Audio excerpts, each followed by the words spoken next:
Good afternoon. Welcome to the post-grad session on environmental auditing. In this chapter, the objectives which we will be learning is about what is an environmental audit, the basic steps and elements which are important in environmental auditing, understand waste audit and the pollution prevention assessments, know the liability, industrial and EMS audits, study the potential of environmental audit as a tool for environmental management to identify, assess and address the environmental concerns, and also to understand, coordinate an environmental audit and critically evaluate its concerns. These are objectives. So what is an environmental audit? Environmental audit is a systematic analysis, independent internal review which is made by an organization to know its environmental performance. You have studied about EIA also as a group which is done before the implementation of a project, but environmental audit is done once the industry is functioning. After that, to see what is the impact that's happening during the process, the environmental audit is being done. It involves studying the documents and reports, interviewing key people of the organizations, and also to assess the level of deviations, the targets which were put up, and what are the present results. How much deviation is there between these two, and what mitigation measures can be taken. So that is what the audit helps the organization to come across.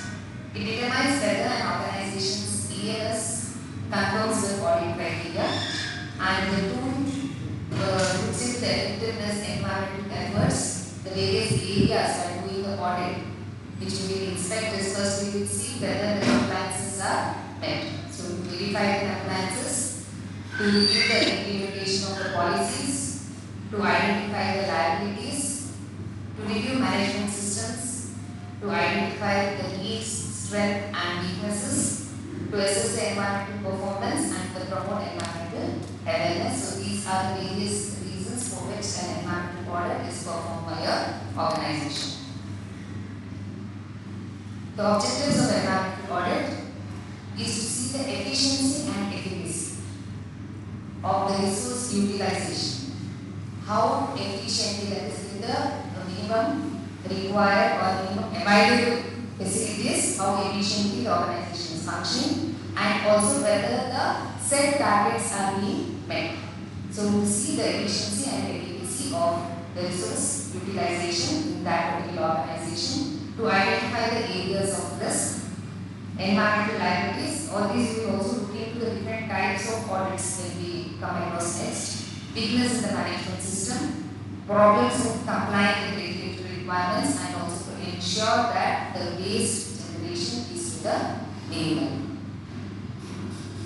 The various areas which are covered under an environmental audit are design specification and layout, the resource management, pollution control systems and procedures, the emergency plan and response, the medical and health facilities, industrial hygiene, conformation to regulatory requirement.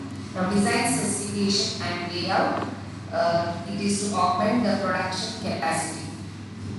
Whatever the industry is developing the product, to see that the product capacity is augmented to meet the environmental criteria and it is not overlooked. The resource management, it is to see that the efficient use of the resources per unit production is taken care. Pollution control, to see that the equipments are rightly followed and to reduce the quantity of pollution as much as possible. Emergency plans and response to the system, it is to take the right action during an emergency and also to review the emergency response system where all the employees should be aware of it, what has to be done during the emergency. The medical and health facilities or the industrial hygiene, it is to create an environment which is healthy and safe for the employees to work for, and confirmation to the regulatory requirement is to conform with all the legislations and the regulatory requirements which is applicable for that particular organization. Scope. Scope, in simple terms, you have to say it is the boundary, or it is defining what has to be audited and what should not be audited also. Okay. So it defines the boundaries or limits for a particular process. Audit can include the entire organization, or it can include only a part of it. So defining that what has to be audited is the scope. So you limit the particular process or a project or a task, it will be assessed during the audit. The scope will clearly outline what is included within the audit and what is not. So this is the very important aspect in an environmental audit, because if the entire organization is being audited, everything will be included. If not, only one particular building, one particular organization, only the product or only policies has to be audited, that has to be clearly mentioned under the scope. The scope is, it describes the extent and boundaries of the audit in terms of factors such as physical location, like the area how much has to be audited, and the organizational activities which has to be covered, as well as the manner of reporting, what has to be reported. So this is scope. Is it clear? The scope, the primary aim of the audit is to analyze the performance of existing management system, the environmental management system which has been developed by the organization, whether the day-to-day activities is meeting those requirements what is mentioned in the EMS. That also has to be checked. Depending upon the scope, the audits can address one issue or whole range of issues. So this is what is environmental audit, and before that you have to develop, or the scope has to be very clearly defined before going for the audit.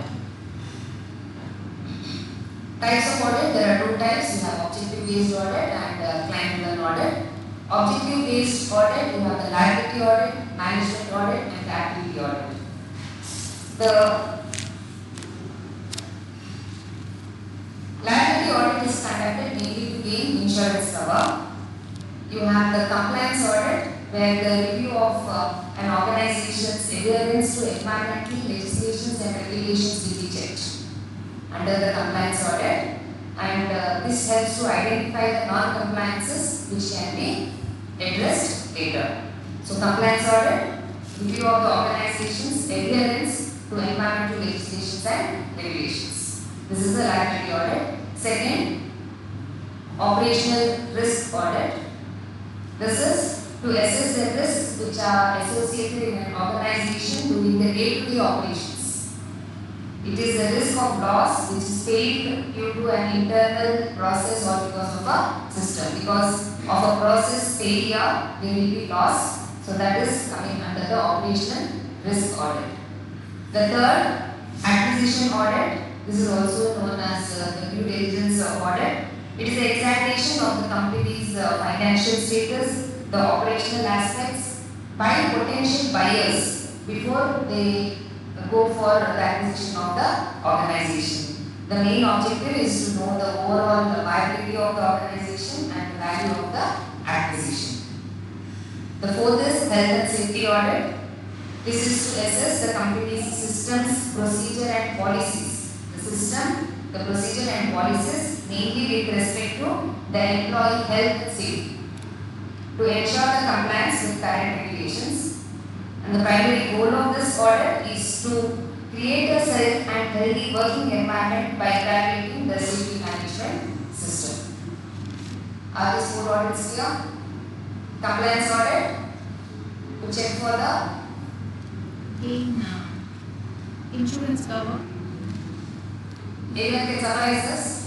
All the four audits, liability audits? Or active here, what is environmental auditing? What is the scope? And what are liability audits?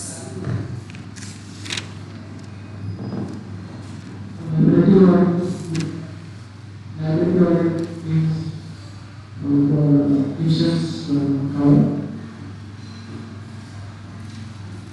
What is compliance audit?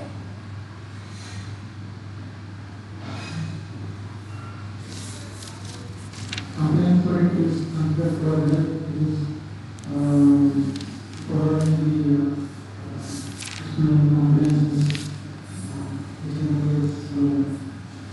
pollution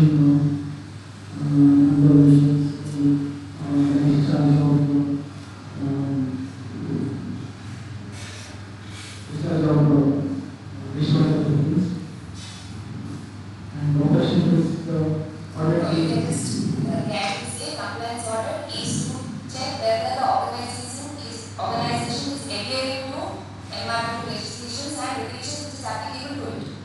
okay. Okay, environmental legislations and regulations which is applicable to it. Operational risk audit. Operational risk audit includes the factors involved operation.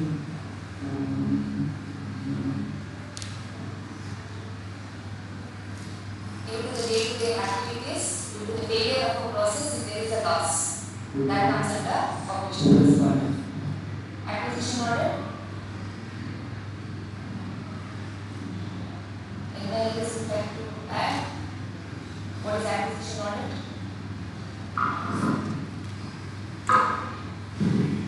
The audit is done by the people who are potential buyers. So if they want to acquire a company, initially before acquiring the company, they conduct their own audit with their own team. So they feel comfortable in buying the company. That is an acquisition audit. Next, coming to health and safety audit. What do you see in acquisition audit? The financial status, the operational status, to know the viability of the company. Then coming to health and safety audit. So it's normally based on the safety of the workers who are working in the industry, to see what are the measures that are taken by the industry so that they will be having a very safe environment to work and they will be comfortable working there. Thank you. Coming to management audits, this is an independent and systematic analysis and evaluation of a company's overall activities and performance. This is a management audit. The first is a corporate audit, which is initiated by the management and to review its organization structure, mainly the organogram. The organizing company will have an organogram. So to review the organogram, whether the roles and responsibilities of every member and also the policy implementation is in place. That is called as a corporate audit. Systems audit. These are carried out to check the systems against the policy and standards. You can take an example like the standards or IISC standards. Against that, whether the systems are maintaining it or are they to check whether the systems against these particular standards. Policy audit. Again, it is to review an organization's policies and procedures to ensure that they align with the legal requirements and also meet the organization's aim, goals and objectives of the organization. These are the policies which the organization would have developed. The fourth one is issues audit. It is to examine and review specific problems or challenges or concerns within or any issue within a particular organization. This will help in problem solving, decision making and also in continuous improvement of that particular issue which has been addressed. So these four are the management audits, and lastly the activity audits, which includes site audit and activity audit. They provide insights into specific functions and processes. The site audit is the evaluation of specific location to assess potential environmental risks, liability and compliance with respect to environmental regulation. The waste audit is the process of reviewing, analyzing and quantifying the different types of waste and the amount of waste which is being generated. The product audit, it covers several aspects of environmental impacts through the design, manufacture, use and disposal. For any product, what are the aspects which have an impact, environmental impact, through their design, through the manufacturing process, during the use and also during the disposal. That is the product audit. And lastly, cross-boundary audit, it assesses the activities beyond departments or even beyond the business units. Example like transport or supply chains, or that will be considered under cross-boundary audit. Could anyone summarize management audit and activity audit?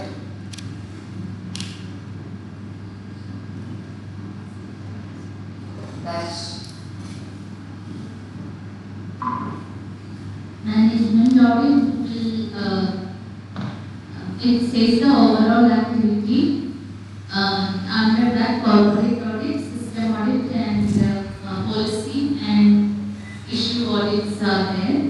Corporate audit will tell the organizational structure, roles and responsibilities, whether the roles and responsibilities of the organization are in place that will be checked by this audit. And then the system audit, whether the system is or the policies or the system are maintaining the standards, that will be audited. And the policy audit will review the policies of the organization.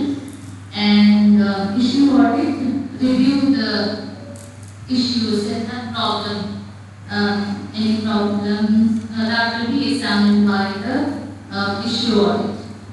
Then we have the activity audit, and under that the site audit, waste audit, product audit, and the post-boundary audit. And in the site audit will, and on the site audit examines the aspects and the facilities. And waste audit will review, analyze, and different types of waste. Then product audit will that will different types of products. the aspects of the product which will have an Environmental impact, whether the product is making any environmental impact, that will be based on design, manufacture process, use, and disposal. During the whole process. Yeah. Then cross-boundary audit. Cross-boundary audit. Cross-boundary audit.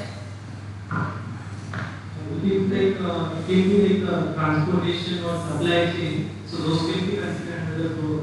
Yeah, it does not involve one unit, between the units or between industries, it comes under cross-boundary audit. Coming to the client-driven audits, these are done on specific purpose external audits. Here you have 4 categories: regulatory external, independent internal audit, and third-party audit. The first one is the regulatory external, which is carried out by an environmental regulatory or for an environmental regulatory agency. It can be either for them or they can also come and conduct the audit. The goal is to ensure that the facility is meeting the relevant legislations and regulations. As it is mentioned, it is a regulatory audit, so to check whether the regulations are in place. Independent external audit is by the shareholders, such as you have the banks or the investment companies, you have the insurance companies, the environmental groups, potential buyers, customers, local government or environmentally aware citizens. They can demand this independently and independent external audit because they would have invested in the company, so they can request or demand for a environmental audit. The third is the internal environmental audit. This is an audit which is being commissioned by the management. When the management, for example, is in a distant location and the factory is in a different location, so to know the status, how the industry or the organization is functioning, the management can request for a complete organization environmental audit. It is an internal audit. The third party audit, this is mainly for by the certifying organizations. Like IISC certification has to be done. So that time they will check the internal audit as well as the external audit, and what they will see is whether they meet the standards which are set.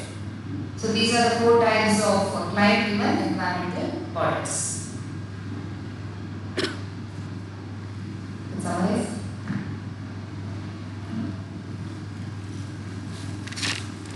So the other type of audit are the client-driven environment audit. So there are 4 categories in them: regulatory external audit, independent external audit, internal environment audit, and third-party audit. Let's start with third-party audit because this is done by which would, for example, which would give the ISO certifications. And just to verify whether the internal and external audit meets the standards. And the next step is type of audit is the internal environment audit. It is typically called by the management to know if there are certain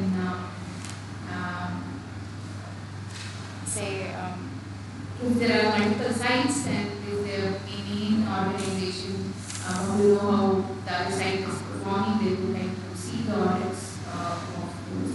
And the independent external audit is conducted by external auditors who are entitled to perform the audits. Like it could be financial, it could be how the product design is aligned with what the technical specifications that they are claiming to have. And the other one is the regulatory external audit. This is carried out by external environment regulatory agencies. The goal is to make sure that the rules and regulations that are to be made, that are to be adhered to, are being done by the company. Okay. The basic structure of environmental audit involves the following. It is mainly from the top management support.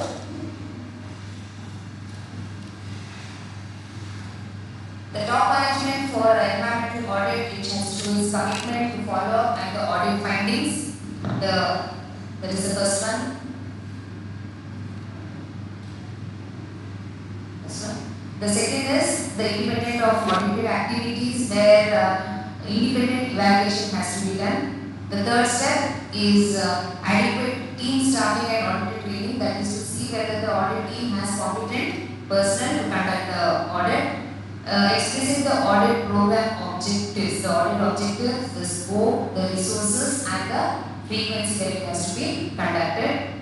And it is also a process which collects, analyzes, interprets and documents information which is sufficient to achieve the audit objectives. It is also a process which includes specific procedures for appropriate reporting on audit findings. These are the basic structure.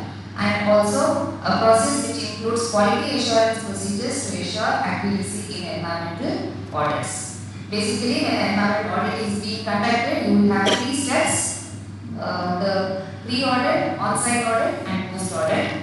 But these 4 points has to be considered when conducting an environmental audit. First is audit preparation. An audit team and an audit plan, this will be explained later. Systematic scrutiny or review of the facility, that is whatever drawings or images or the images of that particular site, the site layout plan, the organization structure of the company, the environmental policy, the environmental management, the EMS management system, it is there, procedures and guidelines of the organization has to be collected.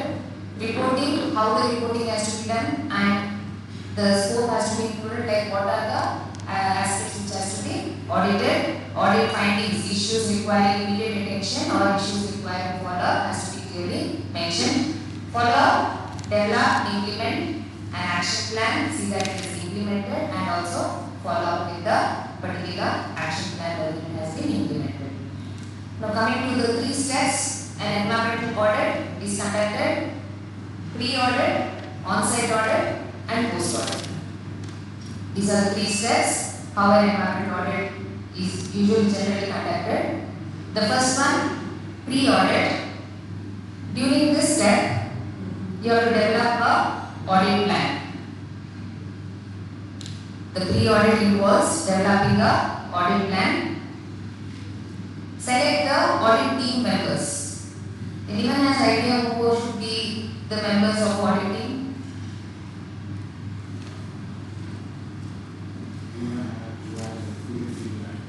Okay.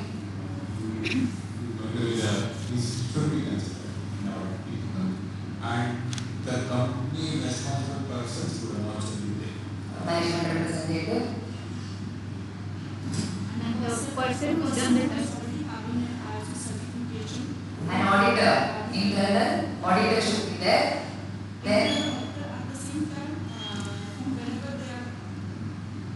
from whenever they are going to seek the certification for the company, the external auditor should be also, I mean, he will also be coming there. So he should be also part of that team. yes. So when we come to development of the audit plan and selection of the audit team members, minimum of 4 members if it is an internal audit. Internal auditor may usually the maintenance representative or the operation representative, management representative, either a chemist or a maintenance in charge. These are the minimum 4 people. Others can be added. They will be the audit members who will be forming the team, and then they will decide on the, what is the first thing they will decide? Scope.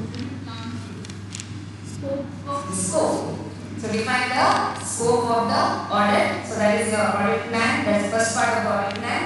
Then prepare pre-audit questionnaire. Prepare the pre-audit questionnaire. And already, which I told you in the earlier steps, you will be collecting some drawings or the site map and all that. So review the background information. Review the background information of the company, of the process, of the system, the operation information, and advice for site visit if it is appropriate. If needed, you can go for a site visit. Prepare the audit protocol, how the audit has to be done, and prepare for the logistics. And for all this, as I told in the earlier slide, the management has to facilitate the whole process. Prepare all the logistics which are required for the site visit, availability of the documents for the review, all that has to be provided. So this is pre-audit. Any doubts in this? Development of the audit plan, the audit team. Yeah. How do you expect the clarity of the topics? How do we decide the clarity of the topics in planning the audit? One of these steps is to identify What has to be audited? Yeah. Clarity wise. How do we plan? Depending upon the type of audit. If it's a management audit, they will tell you what has to be done. And that is what the scope is. If it is a liability audit, depends upon who is auditing it and what they want to see. That becomes the scope.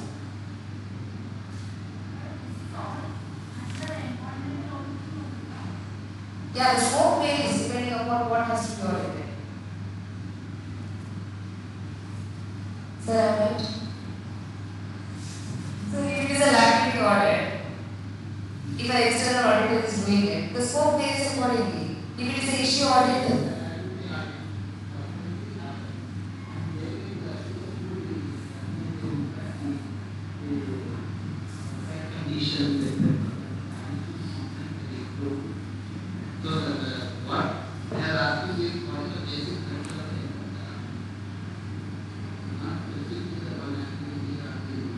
complete organization audit, you are asking? Just No, the complement has to get the method for operation. okay. Other than submit the audit report. Okay. How the auditing is done? That is the question. Okay. So in that case, now when you have to get a consent for operation, maybe for example STP. Okay. So the whole process of how you have to have the site details, the geographical details, the population of the campus. That is the audit team will work on all those aspects. Are you asking what is the scope? Who decides the scope? After defining the scope, we identify the priority topics. What are the priority topics? How the priority set? That's the audit plan. Yeah. Audit team decides. Management decides where they want to go for what area of industry they want to go for the auditing. Yeah, that will be already told to him. That scope is done. After the scoping, he is asking how to go about. Yeah. That the audit team has to plan. The audit team will develop the audit plan and the protocol. Who will be doing the review of documents, who will be doing the site visit, or all will go together, or if there are multiple sites, the audit team will have more members. Some people will visit some sections, not required that all of them have to visit all the sites. So audit team will be developed as per the structure of the audit.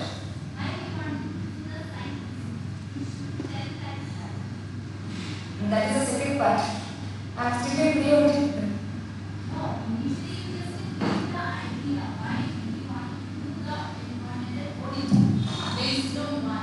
Based on water, based on energy, based on raw materials, everything. That's why we wanted to look the site. Madam told us STV. Where this STV wants to come? In the very populated area, the STV will come, then that's very difficult. That's why site audit is required. Why the other type of auditing? Why we want to do the auditing? The water auditing. Then the energy conservation is the part of the auditing. That's why it is also asking. You should tell this is environmental auditing because we have different types of auditing. In the industrial basis, they are doing the benefit-based auditing and all. But this is different from that. This is environmental auditing. In that name itself it is there. So based on our environmental protection, what are the things we wanted to consider based on that industries? Some industries mainly depends on the raw material is the main problem. So wherever that raw material we can some lot of waste is there, then how we can, because of that auditing, how we can reduce that. Then some place that more water is using. So because of that auditing, we can reduce the consumption of that water resources. That is the max. You just give that clarity to them. Then only it is very easy to understand. Okay. Yeah. So this was only the pre-audit which I had taken up, where the audit team will be formed, audit protocol, audit plan, and each required site visit will be done. Now coming to the second aspect, that is the on-site audit. Usually it will start with the opening meeting, where there will be interaction between the audit team and the management. They will introduce each other and they will know what has to be done. And immediately after that, there may be presentation of the organization or the system which has to be audited. Then there will be review of documents, review of all the policies, every aspect as Madam said, since Madam said, the IISC will be checked. And now suppose we took the example of STP, whether how many STPs are there, whether the STPs have permission, what is the quantity of permission they have received. For example, if they have 500 TMT permission and if they are recycling 1000 TMT of water, so that and all has to be noted. So review the policies and then you go to the site also and check for it. And you will also have documents. Now for example, STP, what is the quantity of wastewater that is generated on a daily basis and how much of water is being recycled in the STP and what they are doing with the recycled water. So that is auditing, where the auditing, the team will decide who will go where and who will review the documents, who will be doing the site visit. Because after that they will have to interact and finalize their findings. So opening meeting, review of documents, then there will be detailed site inspections. The site inspections needs to see. Now for example, we gave the example of STP, I will continue with that only. Now whether the STP is really working, are they really using it? You can check that by looking into the electricity which has been used for the STP. So that shows on a daily basis, okay, they are using the electricity, so STP is really functional, it is not just written on a paper. So these type of cross verifications to check whether even the documents are perfect will be done by the audit team. So that is on-site inspections. Staff also can be interviewed there, the key person, whether it is operating, even EDP can be there, or where you have the solar panels and how they have been utilized, how the cleaning procedure takes place. Now if we are talking about water efficiency or water balance chart, that will be given. What are the measures? If they have water meters, if they have leak checking system, how often the water leakage audit is being carried out in the organization, what are the source of water. You can take the quantity of water which they are using and based on the population and what is the quantity of water which is recycled with STP, you can calculate and check whether all the numbers match with each other or not. Okay, if the STP water wastewater generated and treated is very high and and they show the source of water consumption per day is very low. That shows some record is not low, or they are not showing the exact quantity of raw water which is being utilized. Okay, so that is a very important aspect of site inspections and interviewing the staff. Gather the evidence and any other findings which is visible during the site visit, and report the audit findings. The audit team will gather at the end of the day. It is a one-day audit. They will gather at the end of the day, or it continue for 2 days or 3 days. At the end, all will sit together. They will share their findings and whatever document review has been done. And these findings has to be presented to the management, and that is happening at the end of the audit, that is the next meeting. Any questions here?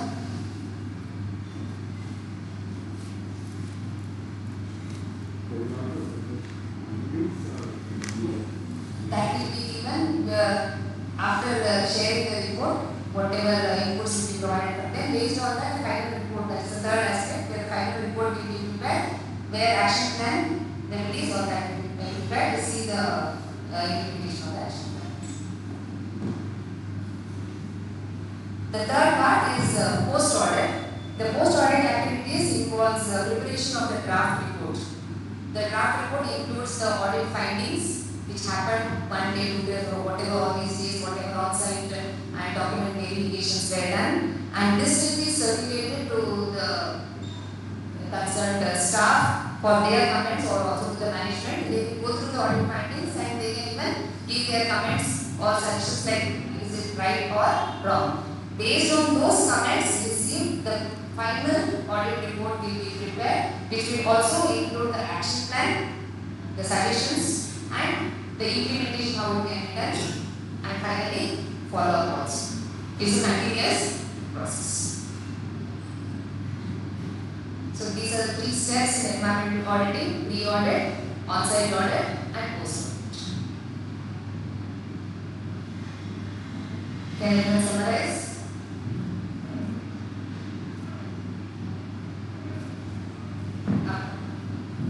Roshi.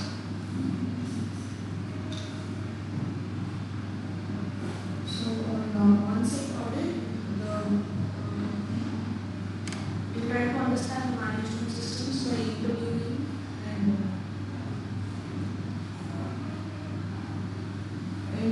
working with us, and then we assess the strengths and weaknesses. We try to gather all the evidences with the sampling and whatever assessment is available, and then we summarize the findings, and then we report the audit, and in the post-audit phase, we prepare the audit report, circulate it to the staff, and after they give the comments, the final printout with the action plan suggestions are included in this one. With the recommendations and what are the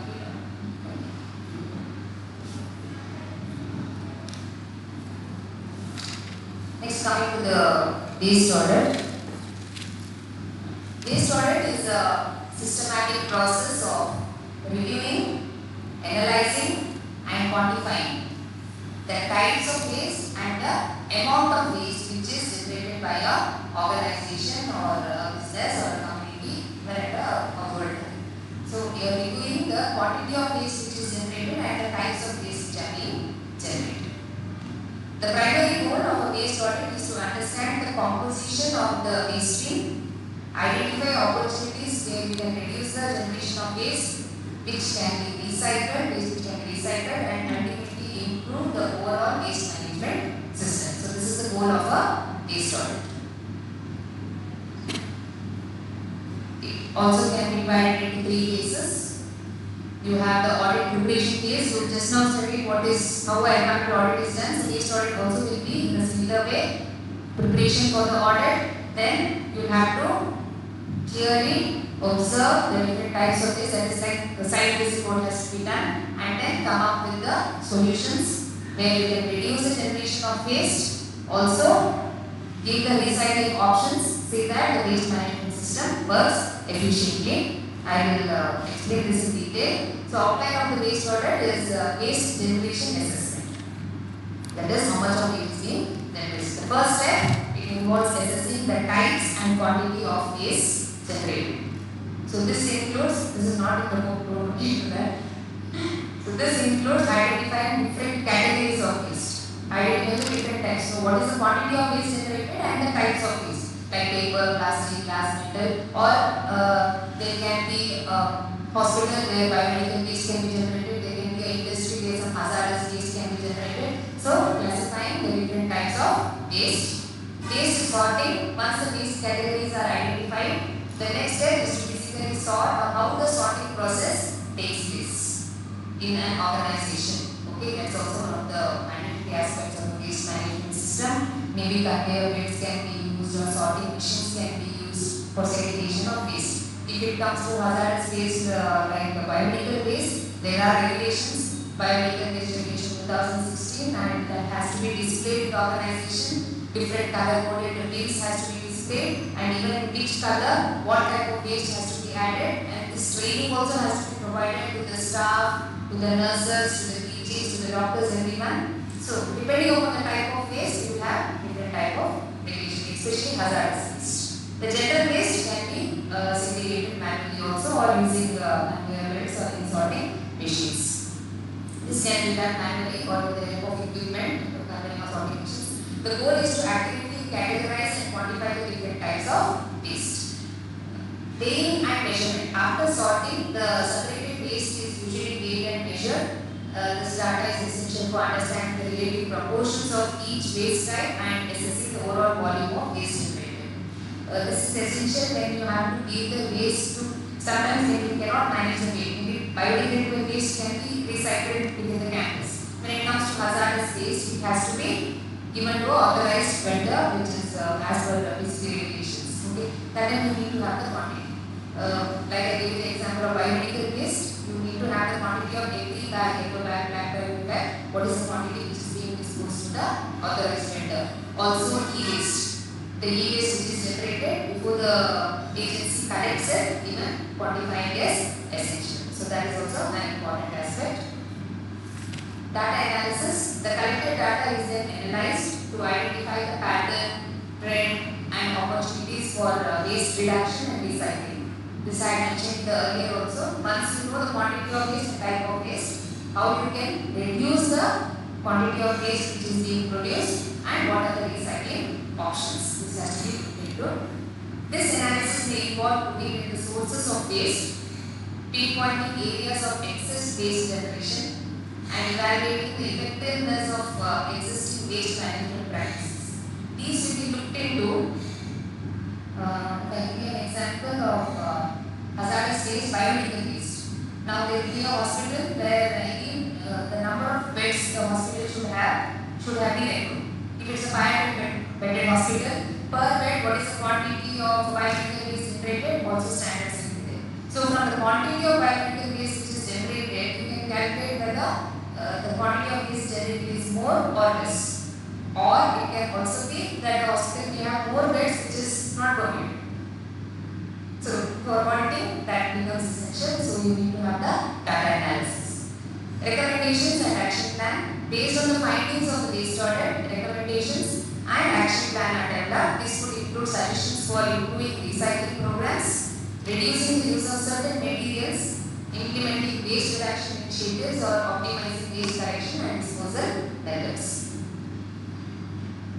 Waste audits are also valuable tools for the organization and communities who want to improve the environmental sustainability, reduce waste disposal costs, and meet recycling and waste reduction goals. They provide actionable insights that can guide the development of effective waste management strategies and help minimize the environmental impact of waste generation. This will give you suggestions when the proper audit team does the audit. Now, for example, food waste. Earlier, all the waste was collected by the city corporation. But once the rule has come that more than 100 kg or waste any organization is being producing, they have to manage their own waste. Ever since that has come, now the organization has to look into what to do with their biodegradable waste. Because the city corporation will not collect it. On a daily basis, huge quantity of waste will be generated. It can be garden waste, it can be food waste, any other biodegradable waste. So So what measures? Morning we had a discussion on some. How do the farmers know what to do with the agriculture waste? Unless and until they have a solution, they don't know what to do. So now the organizations which are the hotels especially, they produce huge quantity of food waste. How do they recycle their waste? So that time they need to have solutions what can be done. Hierarchy of waste management. I will explain this and then we will come back to this. The waste management hierarchy is prioritized ranking on the waste management strategies based on their environmental impact. There are various strategies for waste management. Out of that, depending upon what is their environmental impact, we have the hierarchy. The goal is to encourage the use of methods that are more eco-friendly and which are sustainable. The hierarchy typically follows a pyramid structure, which is saw in the earlier slide, with the most preferred option at the top and the least preferred at the bottom. So waste prevention or source reduction, this is the first. Reduce the generation of waste. The most preferred option is to prevent the generation of waste in the first place. This involves reducing the amount of waste produced through practices such as using less packing, promoting reusable products and minimizing overall consumptions. Here maybe this behavioral change, thus we decide that we will not use a lot of packing material or we will reuse the bags, not use a lot of polythene carry bags and all that. This will be the first solution, the best solution. Reuse. After waste prevention, the next best option is to encourage the reuse of products and materials. When we come to clothing, if we use more of eco-friendly like cotton clothing, it can be reused and we will not throw it because we know it can be reused a number of times. We can even, suppose a saree is there, we can change it to different dressing material, even after that it will be used in the household for cleaning or as a mat. So you will increase the lifespan of that particular product. So before it goes to the landfill, and it is also biodegradable. This involves using items multiple times before discarding them, thereby extending their lifespan and reducing the need for new production. Most of the, especially dressing material, I have observed that most of the like use and throw it as well. Hardly once or twice you can use it and after that either they die or they create and just like single-use plastics we have, the dressing materials also are getting converted. So you have that aggregated. You are never satisfied with the number of dresses you have, you go on buying with the dresses. Recycling is the process of converting waste materials into new products. This can include materials like paper, glass, plastic and metal. Recycling helps conserve resources, reduce energy consumption to some extent and decrease the environmental impact associated with the extraction and production of raw materials. Recovery. This involves the extraction of valuable materials, especially from e-waste we do this, or energy from waste, where energy production also is one of the CNG they prepare. This can include processes such as waste to energy incineration, where the heat generated is used to produce electricity. While this is preferable to direct disposal, it is generally considered less environment friendly than prevention, reuse and recycling. The last two more were treatment. This refers to processes that alter the physical, chemical or biological characteristics of waste to reduce its environmental impact. This can include methods like composting of organic waste or biological treatment for certain industrial effluents. There are food-based diagram an example. When food-based recycling is done, there are a lot of ready-made bins which are available, where they use different types of microorganisms or fungi, fungi are used for the decomposition process, but it is also using energy. They also have to supply energy for the whole process for the running of that bin, and maintenance also is expensive, and after years if the bin doesn't work, again it's a wastage of money. Sustainable solution, if I can give you all, I don't know if you have heard of black soldier fly. BSFL we call it. It's just like a house fly, but it is larger and more darker. Black soldier fly larva, BSFL, and that eats and consumes everything. If you take earthworms, they have a lot of difference. When we do body composting, they are all vegetarians or very highly vegetarian. They don't even need onion, garlic, ginger, citrus fruits. You cannot add all that oil, masala, cooked rice, nothing can be added to the process. But black soldier fly, everything. And that is one of the sustainable solutions for management of food waste. Disposal, this is the least preferred option and involves a final disposal of waste that cannot be prevented, reused, recycled, recovered or treated in an environmentally friendly manner. Common disposal methods include landfilling and incineration without energy recovery. So this is the hierarchy of waste management: prevention, reuse, recycling, recovery, finally disposal. If any of these are not possible, which is the least. Can summarize this audit?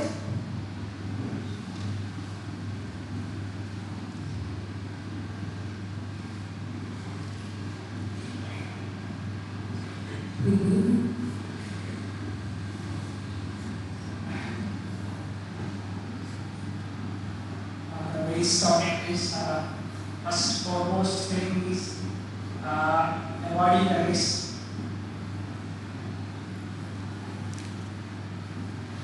First foremost goal is to minimize the waste.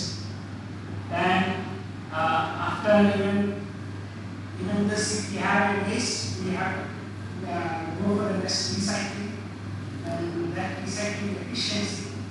And, Why do you do a waste audit? What do you see in that? we reduce the waste and manage the waste. Classification. Review, analyze, quantify, price, and performance. 5% among some waste. Yeah. And we assess waste generation, and we sort the waste, and we weigh and measure and quantify and sort it out according to the time. And the data analysis, we see what input material is causing generating more waste, or the raw material quality can improve to reduce waste.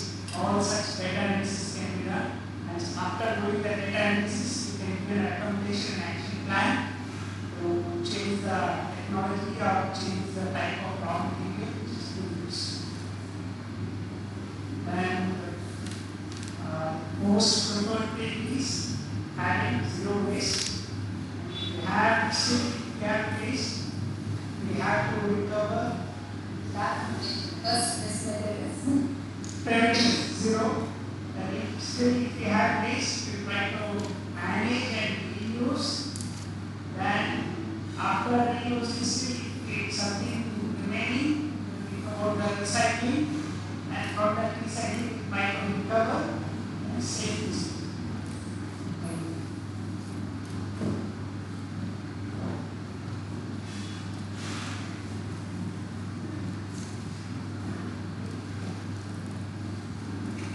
the next is environmental audit in industrial projects. It's a process of assessing the nature and extent of environmental concerns. For I read the sentence, environmental auditing, you all have understood. Why do we do it? To assess the environmental performance of a organization, of an industry. Okay. So here it is, the concern is in an industrial plant, an abandoned site or a mine or area, mining area. So there how environmental auditing has to be done. It provides data on the extent of pollution in an industrial area. The purpose of doing here, to quantify the scale of pollution at a particular site or to examine the causes and potential remedies of problems at a site. Site audit. The first step is obtaining a quantitative understanding of the pollution problems. That can be done only by having a detailed site audit. The audit allows an evaluation of priorities, the extent and cost of control and mitigation measures. The overall objective of the site audit is to understand the scale and sources of the pollution problems.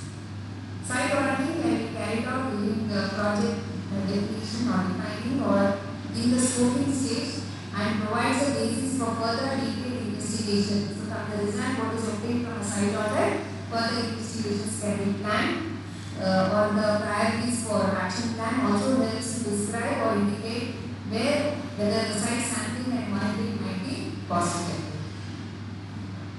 A full site audit is detailed, careful site inspections will be done, review of the past and present production processes, pollution, emissions and control measures. The audit should clarify, as you had seen in the steps, in the first few points I mentioned, why to do the reasons for conducting an environmental audit.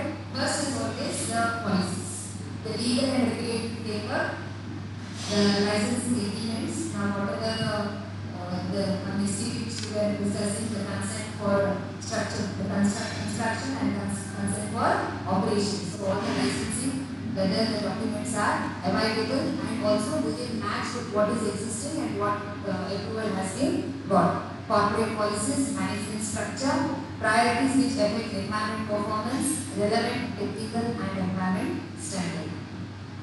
The purpose of the audit is to recommend mitigation measures for any problems which have been observed during the audit process, cost effectiveness and critical environment issues. The list should include not only short-term but long-term targets also for addressing or achieving the desired goal. Together with mitigation investments and other resources, 1 or 2 persons can carry out the scoping study in a couple of days with cooperation from site personnel. As I mentioned, when developing audit plan, scoping is the most important. What has to be included and also what should not be included. What is the area, the geographical area which has to be audited, which are the processes which has to be audited, which are the systems or only compliances has to be audited. This has to be clearly done. For this in the industry, 1 or 2 people can do the scoping audit what has to be done. The scale and cost of site audits can vary widely depending above all on the extent of field data collection required.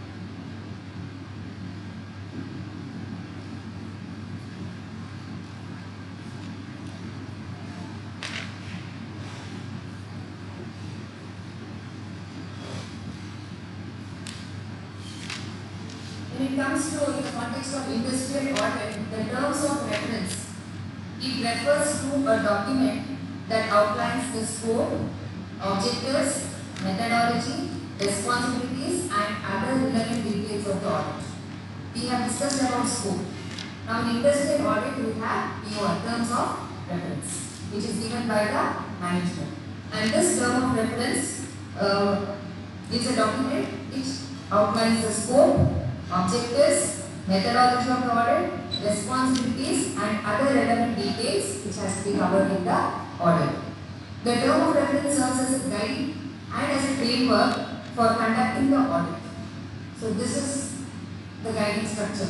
Earlier we asked how the audit process has to go on. I told you the audit team will develop the audit plan and the protocol to conduct the audit.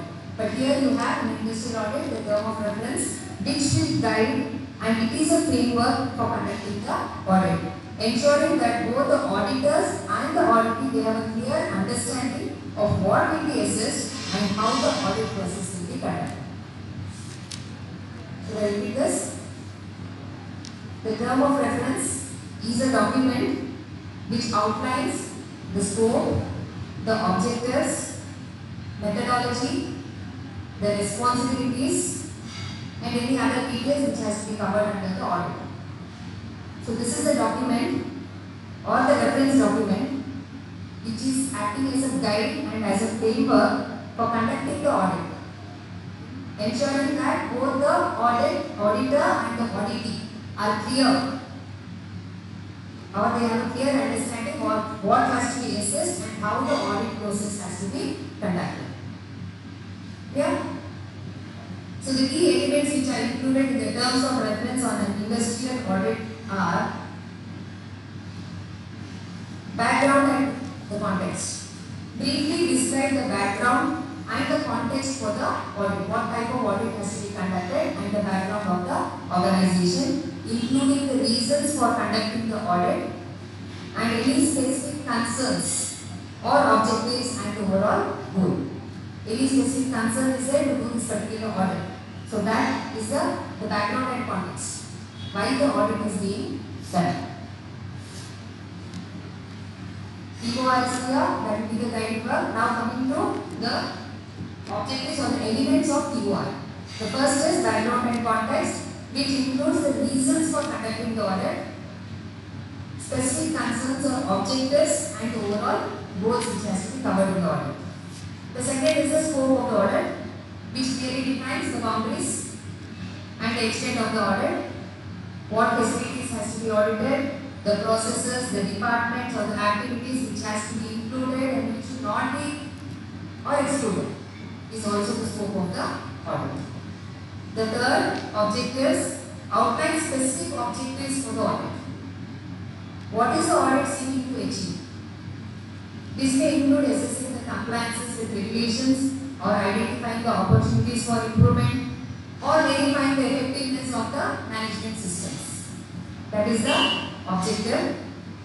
And the audit criteria against which the audit will be conducted. This will include applicable laws and regulations, industry standards. You have studied about the policy audit.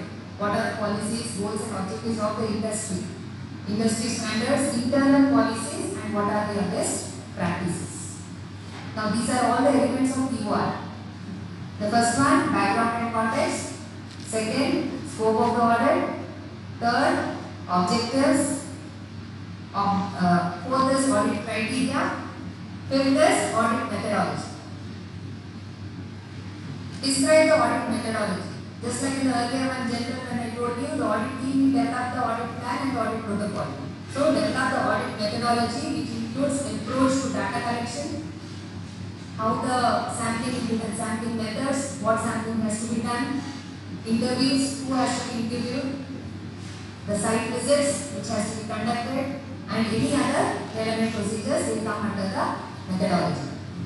Audit methodology will include all these aspects: data collection, sampling methods, interview, site visit, and any other relevant procedures is required. The next point is timeline and schedule. Define the timeline for the audit, that is the start date and the end date. The key milestones and any specific deadlines. This helps in managing expectations and ensuring that the audit stays on track. So the timeline and the schedule also has to be included with TOR. The roles and responsibilities of all the parties has to be involved. Roles and responsibilities, this you have studied even in the types of audit.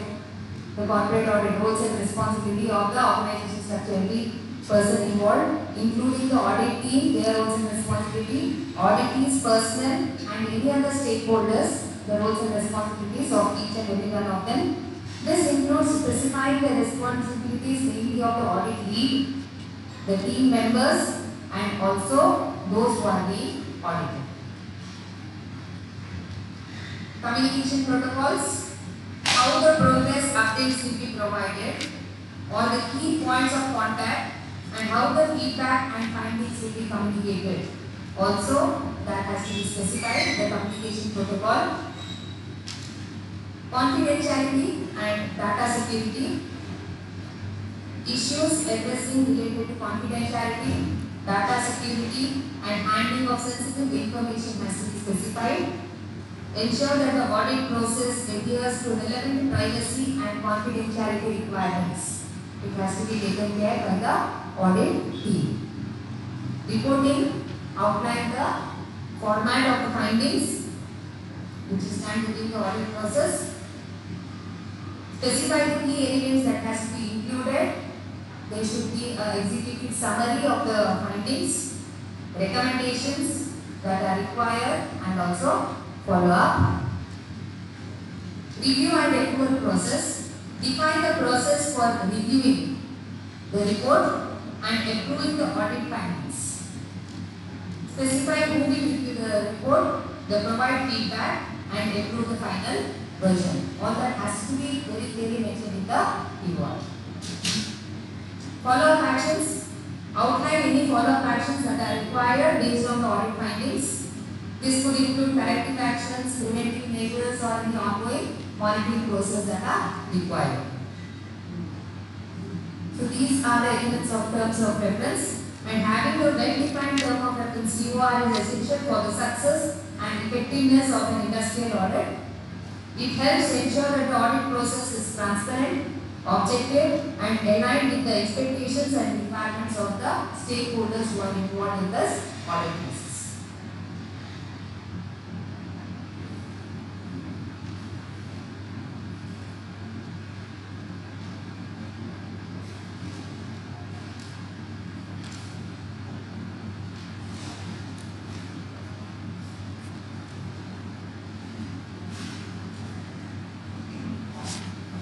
Can anyone summarize the industrial audit process and a TOR?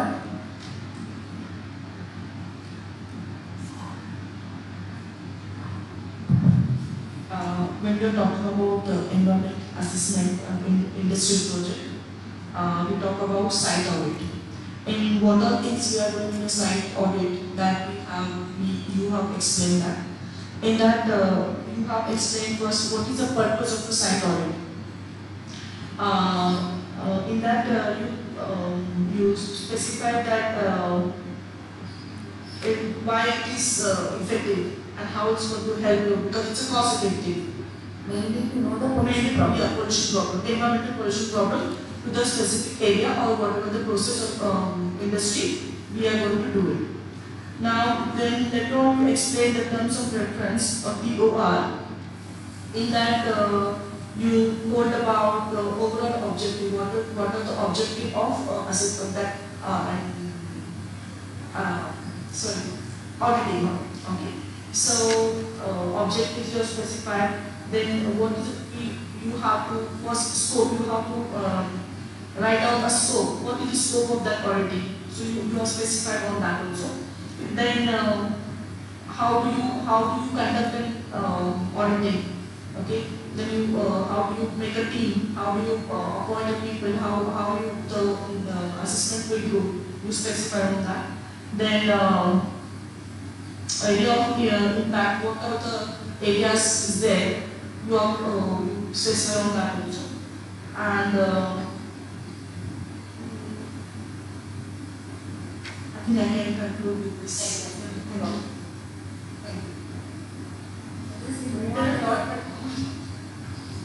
With this we move on to the liability audit.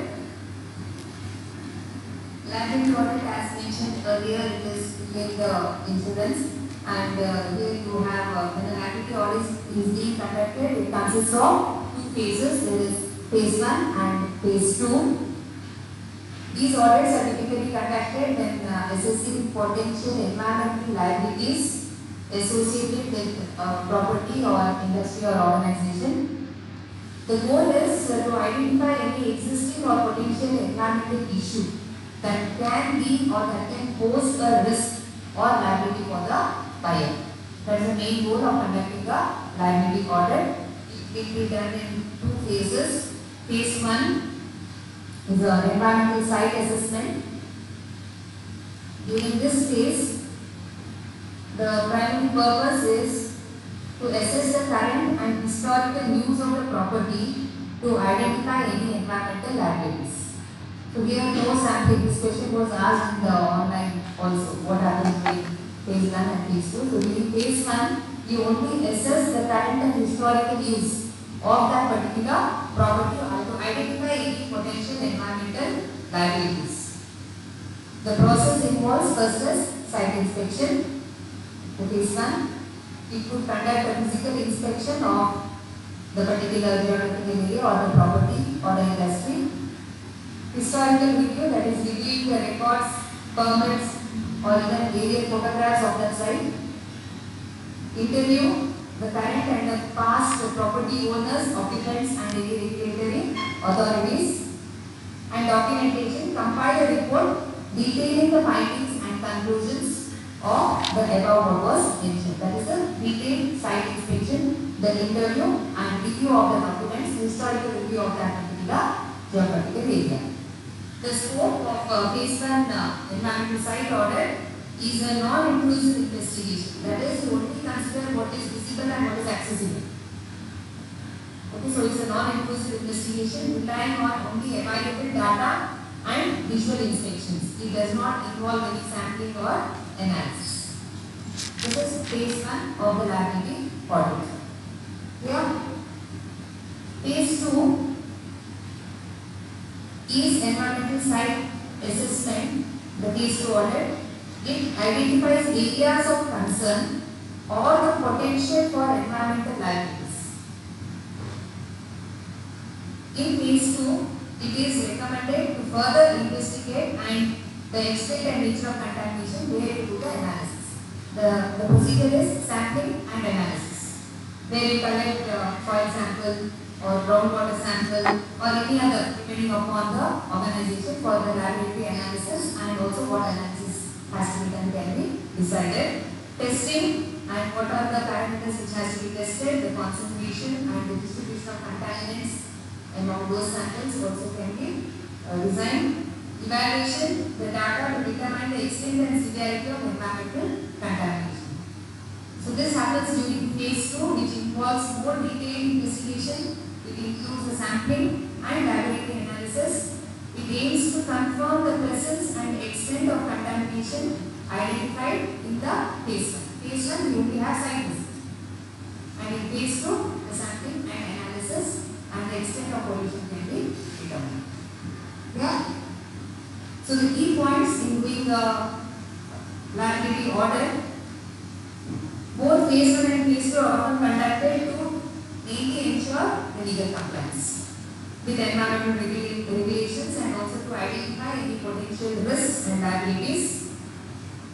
The due diligence, that these assessments are crucial components of due diligence process in property transaction, mergers or acquisition audit or study, and helping the buyer make informed decision about the potential environmental risks of that particular property. Regulatory requirements can vary from jurisdiction to jurisdiction. This has to be taken into consideration. Conducting the phase 1 is a standard practice before any property transaction, and it may be required even by the regulatory authorities. Both phase 1 and phase 2 are typically conducted by environmental professionals such as consultants or engineers with an expertise of site assessment and regulatory compliance. And this information obtained from these assessments is used to develop strategies for mitigating the risks, addressing environmental issues and negotiating responsibilities between buyers and the sellers.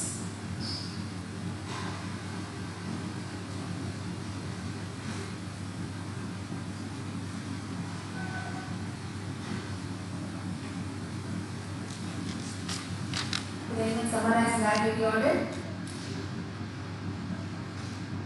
Who has got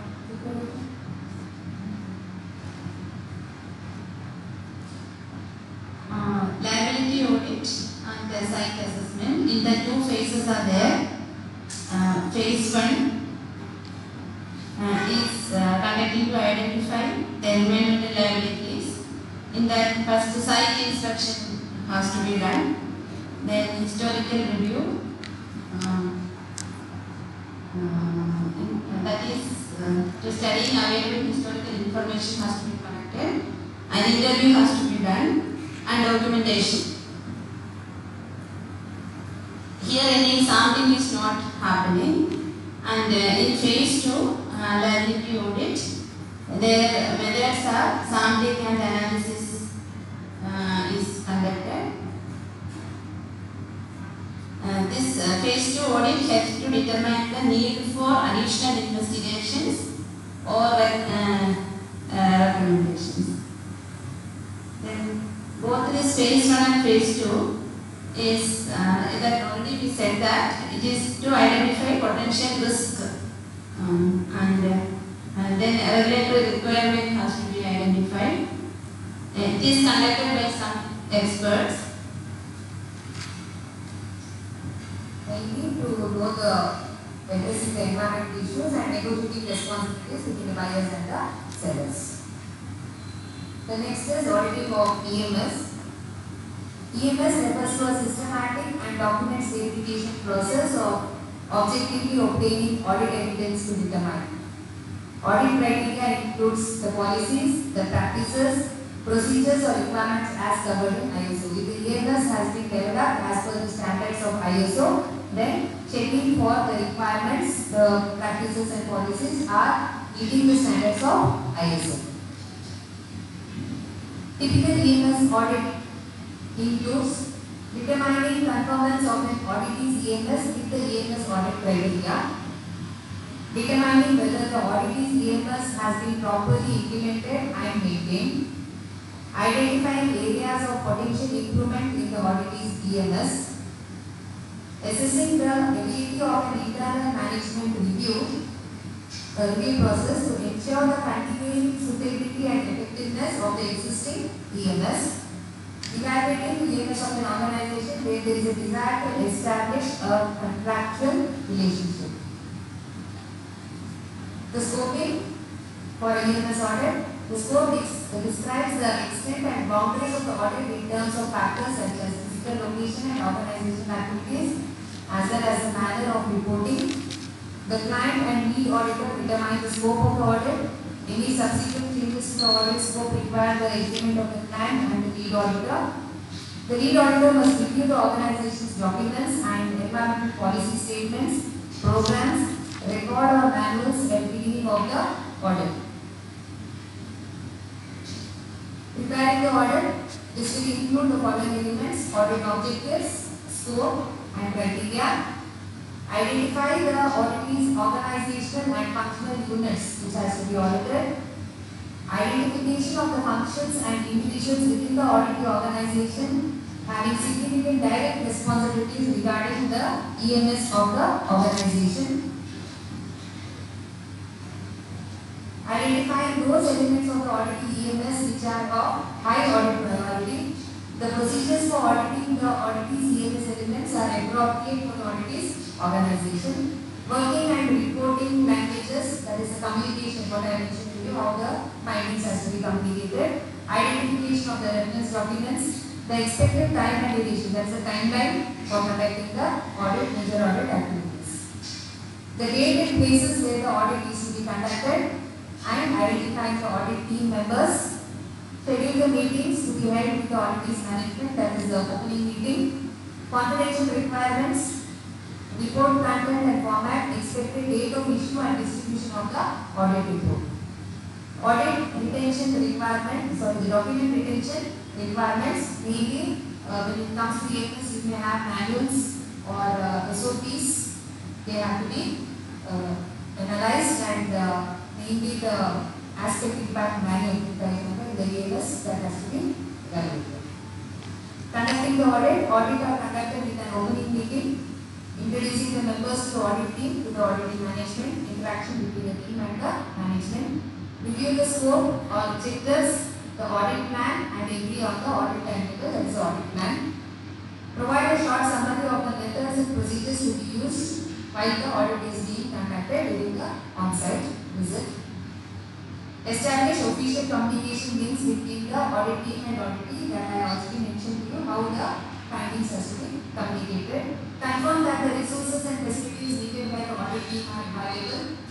The logistics which the audit team requires during the auditing process has to be made available. Confirm the time and date of the closing meeting. This also has to be specified, like by when the audit has to be completed and the findings has to be reported. Promote the active participation of the auditee, involve them. Review relevant site safety and emergency procedures for the audit team. Audit evidence should be collected to determine EMS audit criteria. The audit evidence should be collected through interviews. There is an interview of the team person whenever the site visit is there in respective locations.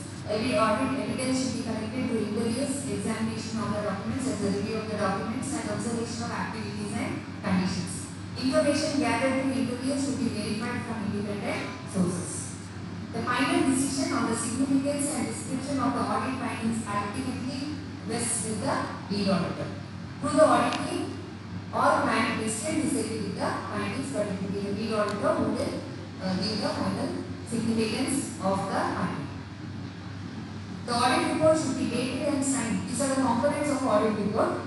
The audit report, other than the scope, the methodology, methodology, all these plan, executive summary should be there, but it also should have the date of audit and it should be signed by the lead auditor, that is essential. It contains audit findings and the summary, executive summary of the whole report should be provided in the beginning. Identification of the organization, that is a brief description of the organization and the processes which are involved also has to be given in the beginning. The agreed objectives, scope and plan. So these are the audit scope, the audit team, the audit date and the timings and the site visits, and also the objectives, the scope and the audit plan. All this methodology, audit methodology also has to be there in the agreed criteria, including the list of reference documents against which the audit was conducted. The period covered by the audit, that is the date of the starting, everything that was conducted. The identification of the auditees, representatives participating in the management team, usually called a management representative, who is also a part of the audit team, should be mentioned. The identification of the audit team members, how many are of the organization and external may also be included. A statement of the confidential nature of the contents also has to be considered. The distribution list, once the audit findings are, audit is completed, the audit findings have been noted down, that report has to be communicated to the management and any other stakeholders also has to be clear, and the summary of the audit process, including any obstacles encountered, also has to be shared. Audit conclusions such as ELS conformance to the ELS audit criteria, whether the system is properly implemented and maintained, and whether the internal management review process is able to ensure the continuing suitability and effectiveness of the ELS has to be mentioned. That is the purpose of doing the ELS audit. Based on these findings, whether the ELS is in conformance with the audit criteria, the action plan has to be developed, implemented and follow-up is done as it.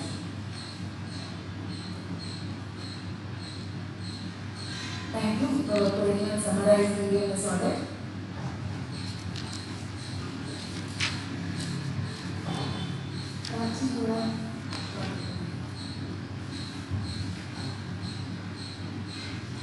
Auditing of EMS is a systematic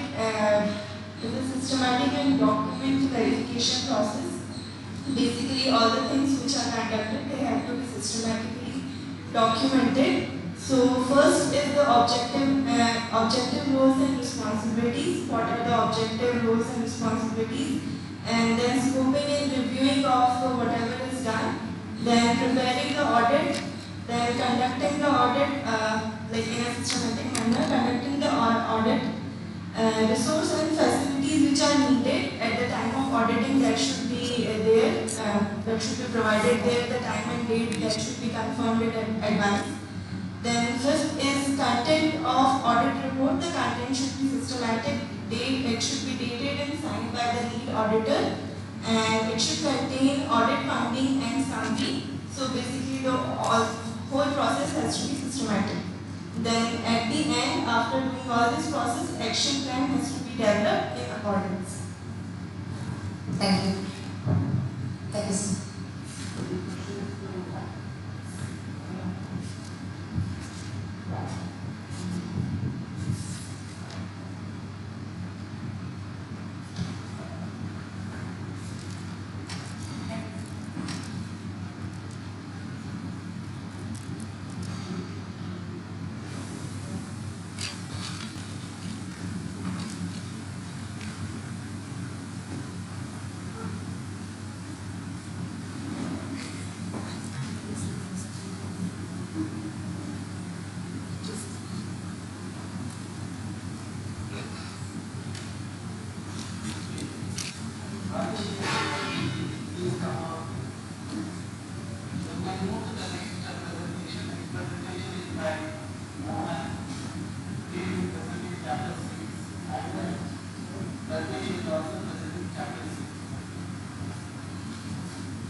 What is my topic? LCA. Right. Good. So, hello everyone. So, everybody is away. I cannot be here to presentation with lots of instructions. Same I am going to be doing. Please stay. So the content is quite straightforward. We are going to see the evolution. We are going to see the stages in the product LCA. We are going to see the code of book content. There is good and bad, so we are going to see the code. And we are also going to see the procedure and different applications. So stopping whenever you want to continue. So the evolution,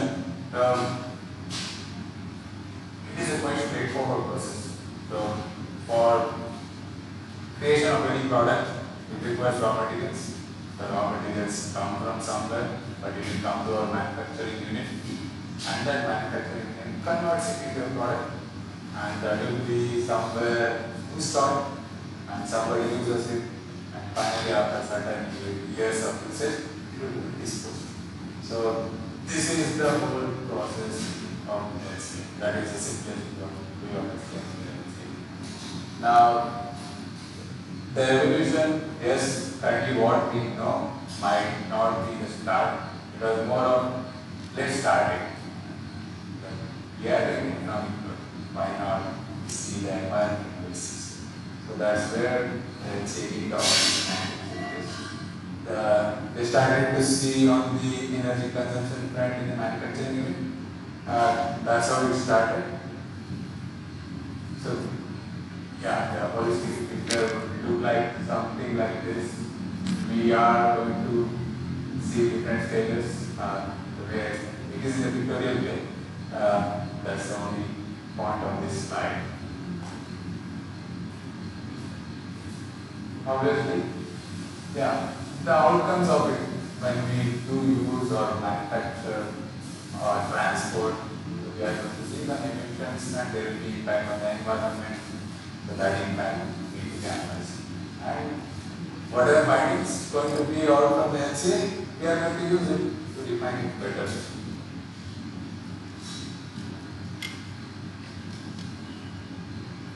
So as I mentioned, in 1960 it started. Some countries which started because of that. So they only used to assess the energy consumption, how the energy is traded in the manufacturing unit. So what is the emissions on that perspective? They started. Later on, they were concentrating on the economy.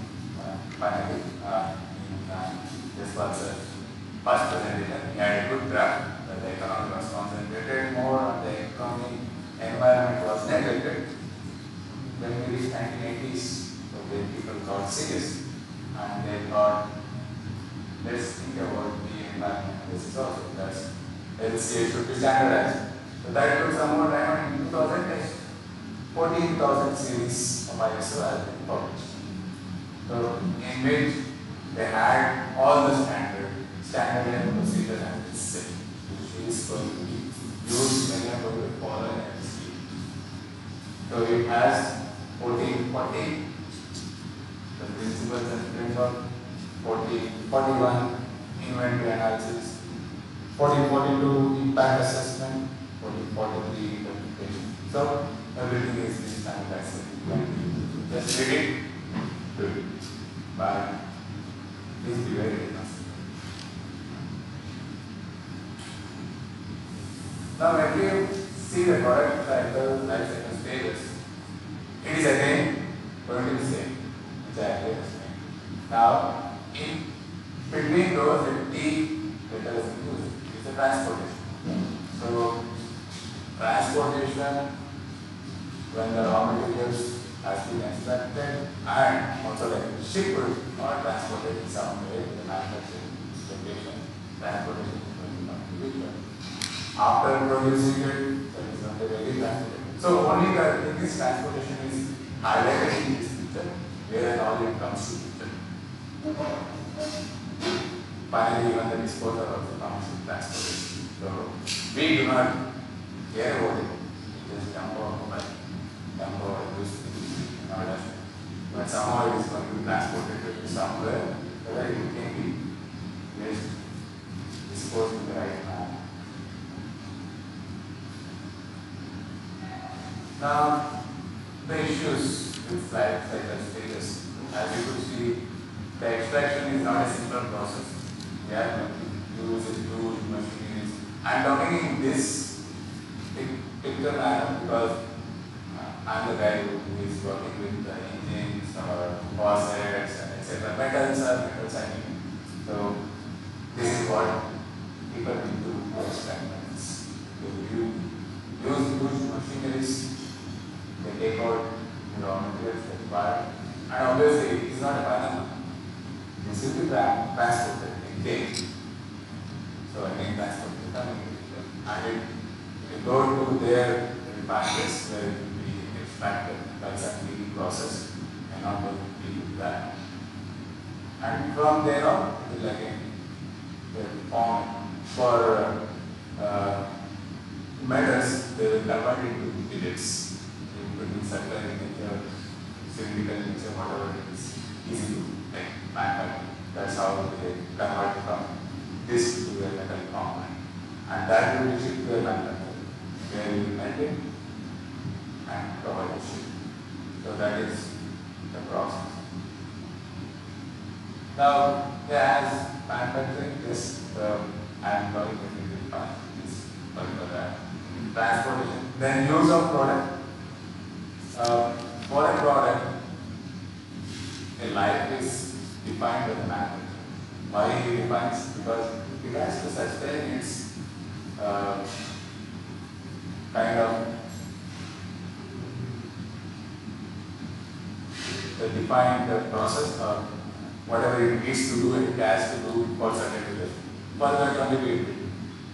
I can build it for 10 years, 15 years, 30 years, but it will increase the cost. So based on market, for Indian market, I can sell a faucet it means 10 of 50,000.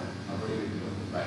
It is I will start with 1,000. So the 1,000 will not sustain for 20 years. It will sustain for 5 years, less than that. So that will be defined. So during that process, the person will use the product. Now, once he uses it, he certainly is going to have some maintenance issues. And if it is resolved, he faces nothing, so that will be finally disposed. So it will act as a waste. Now, when it is waste, we usually do is dump in our dustbins. Frankly, I also do the same. I will not. Because in our society, there is no facility like where should I dump my boxes. Now, education is provided to alter but this could be further refined if we provide right kind of communication to the right audience. So, we use, I could think of one of the example is, assume if I want to dispose my mobile, okay, I will not do it, I will just sell it. So that person who is going to use components when he repairs the other mobile. So that is one way of seeing it as a reuse. I do not see an example of new units using in a new unit. This enlightenment anybody knows that kind of examples where the present component has been used in new products. I am unable to think of any examples that are not. Recycling, Amazon boxes. And big companies, all good name companies, always follow the recycled material kind of for the packaging side. Other than that, the installation manual, somebody talked about it, that is also recycled material. So that is two of the examples of recycled. Incineration is, yes, we can do packaging boxes can be like burn, we can produce energy. We do it in our villages and visit our place, not in our current home places. We do it. So energy can be produced out of those plastic people because it is in village, not in our home plants. Some people are this many. So that kind of problem will come. But yes, if you take caution and in a rightful manner, if you approach the problem of incineration, yes, you can extract energy. In one of the studies done by a country, they introduced the emission calculation in the LCA because they were using this ideology. So that is important point. Composting, if you are using biodegradable material, Apple does it. Apple is in wisdom, so it has its capacity to provide it. That is one of the examples. So you can do that. Now wastewater treatment, naturally, wastewater treatment, I would say any company, they should treat their wastewater before dumping into the IISCs or anywhere else. So that the poison in it extracted out and it will be reused or the soil will be soaked. So that is the wastewater treatment. In our company, what I see is they have a solid standard. If they do not follow in IISC, they will caught and they will punish severely. So it is taken severely. So they can't escape, they will be confined. So that is the level of confidentiality we follow, or say benchmarks we set for us. So any poisons or any kind of harmful substances are not disposed to the environment so that it doesn't infect animals, humans or any living things. That is the logic. Landfills, this is commonly seen as landfills is already done, but in a standard way, we can dispose our products using this process. Initially, I mentioned LCA. So this is a part that it was calculated. So this was a part that this was calculated.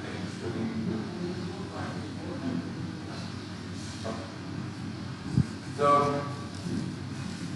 the code of good conduct of LCA. I did research, but seeing the timeline we got this.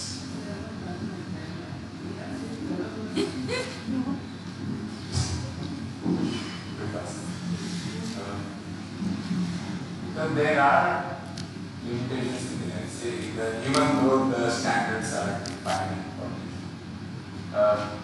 The data quality to start with. If you are a manufacturer, you manufacture a product, you know in and out of the process you follow, you can record everything, right? Now if you want to improvise and search for alternate route or in manufacturing methodology, then obviously you will not have the capacity to manufacture that product in alternate. So what you will do? You will record some data or some publication. Obviously, that is something we are going to record. So we do not know whether it is right or not. So that will cause some credentiality or credibility issues. We can't believe that data is right or not, even though we are going to use it for our studies to analyze how impactful it will be. So that is on the data quality front. It could be called as a concern, but if you believe on the data published, still you can go to an experiment if you are successful. Yes, obviously you can proceed. Life cycle boundaries. So this is more of the working environment. You should consider all the processes involved in the life cycle assessment of a product. So if you miss anything, that the outcome of the study could be misleading. For example, if you do not consider the waste recycle or waste management of one of the chemicals which has been disposed, like in electroplating and again connected to the faucet. So it is plated with some coatings like zinc coating, chromium coating. Those are that for their own respective requirements. Obviously, if you soak into an electrolyte, it's a chemical. And it will be pulled out. It will be dipped in water so that acid factor is important and one can handle. So that particular tank is now not pure water, it's mixed acid. And that can't be disposed immediately without any treatment. So that treatment is necessary. Now, for example, somebody might say, it's nothing, it is diluted like 100 times, 1,000 times, maybe it is not harmful. Now, if we think of neglecting that process, that is not good. So, it is something we need to improve.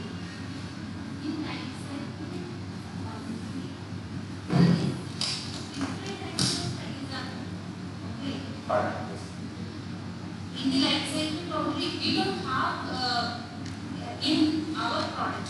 In your case, your project you told us to that I can't leave the data because of my this. Okay.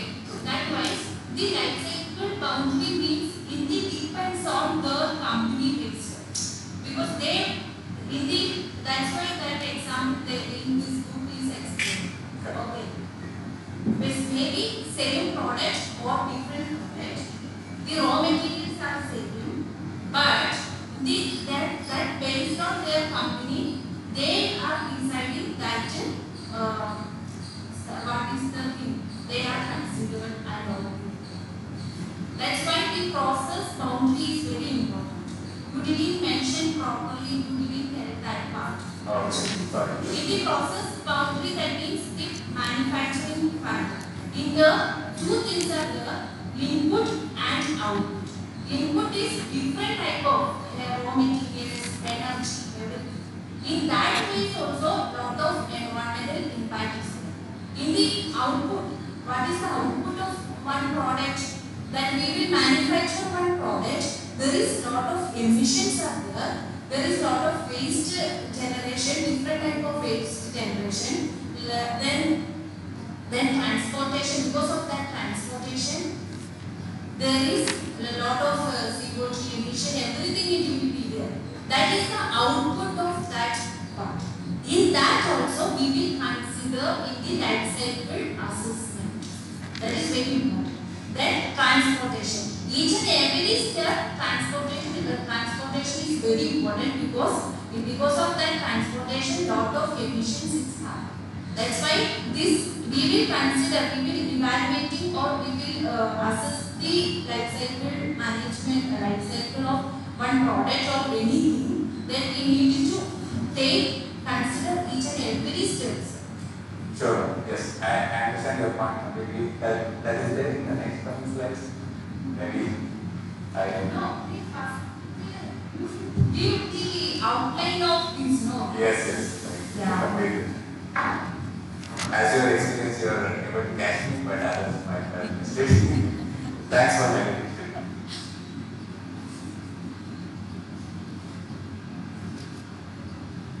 Now, another point is the country-specific technology types. For this, I would like to take an example. Again, this is there. I'm not taking an example outside of it.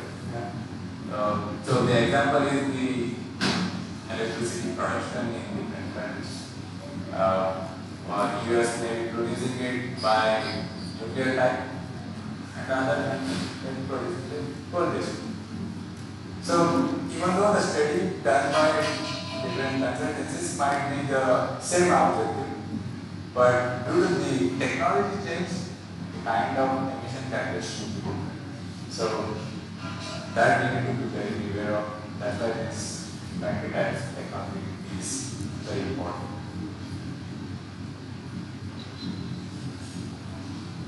Now we have seen the limitations Now let's see what's good to have or important factors to include.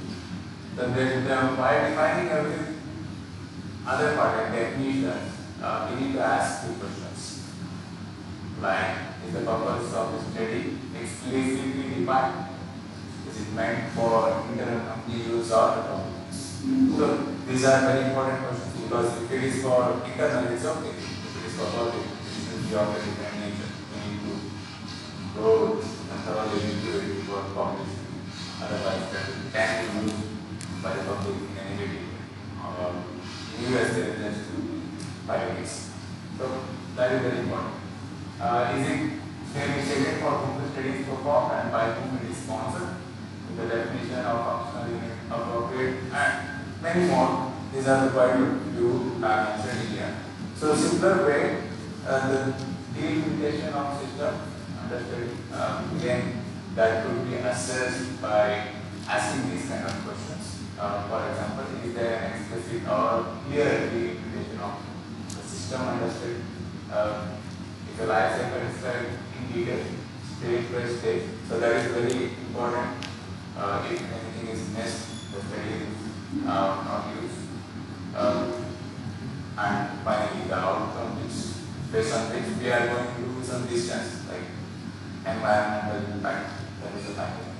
And if we do not have the right kind of inputs, the outcome is wrong. So these are the only questions which we need to ask by delimitation of the system. Again, on the inventory side, as Ma'am was mentioning it, all the transportation of the raw materials, we need to be very sure of the data which we get, even if it from manufacturing or the supplier, all the data needs to be collected in the right manner, and we need to be verifying it.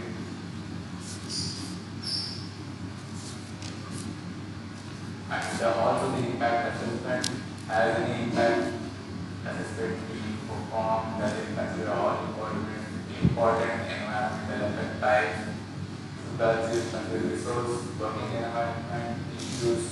So these are the factors or questions that we ask while doing this SCA. That is a very important part. And even the evaluation, we need to be very clear that the steps of the evaluation separated from the objective ones are the priorities very clear. So all these are very valid questions to ask. Now coming to the main part, the steps. There are working we need to define scope, goals, delimitation of this life cycle, preparation of inventory, assessment of impact on environment, and then finally evaluation.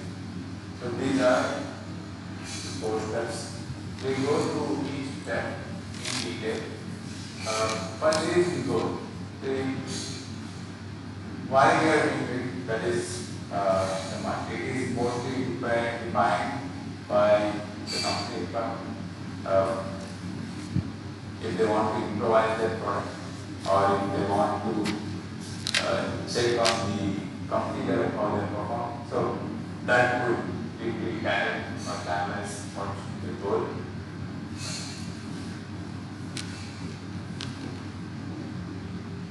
Now when we go to the scope, that should be defined very clearly, and it should be considered all the elements while defining the scope. It has the functions of the system, function unit, the system should be studied, the system boundaries, the allocation procedures, the types of impact, and the methodology of a impact assessment. These are 2 of the points defined. And also, if you are assuming something, if you have some certain limitations, if you have certain data quality requirements, they have to be very specific about that. And also type of critical review if you want to have it in the assessment, and the type of format of the report required for the study. That depends entirely on the system. Now some of the critical we are going to go in depth regarding functionality. Now, when you want to like compare, for example, if I want to do a study where I want to compare A to B, like for example, I want to compare a product of our company with a competitor company. Obviously, everybody has a competitor products at their disposal so that they can verify whether both are making a similar arguing whether they are better. They are going to verify those things. So that's when the functional limit, what we want to check, obviously product type, person, what kind of points we need to check, maybe performance, maybe quality perspective. So everything could be analyzed or assessed on functionality. That's a functionality we need to be very clear what we want to study.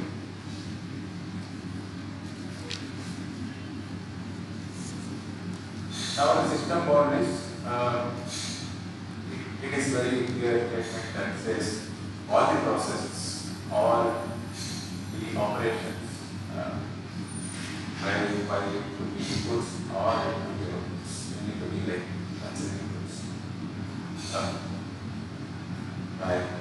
In our case, talk about in the kind of products I'm working. So that will be having raw material supplied from the suppliers. I want to know how did the supplier get that raw material at his level, and how did he define it to get it to billets, convert it to billets, what process he followed. So that may include some transportation costs, some manufacturing at the raw material level itself, and further again it is being transported to our company production unit. So that key features will define the system only. So the point I want to highlight is at all the situations you need to be very open-minded in analyzing how the product or maybe like to start with raw material from where it comes and from that location of supplier, how it comes to our end. So all the processes need to be captured.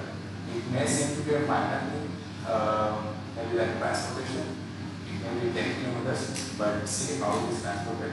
It is transported right here, or bus, or truck, or it matters. The emissions produced by each different types of transportation side. That's why it is mattered along. Sure. Okay. And the other point we need to consider is the quality. The quality is very straightforward. The kind of data which used in the imagery and reflected in the quality of the report. So the information is to be can't be precise, but accurate enough is good to have.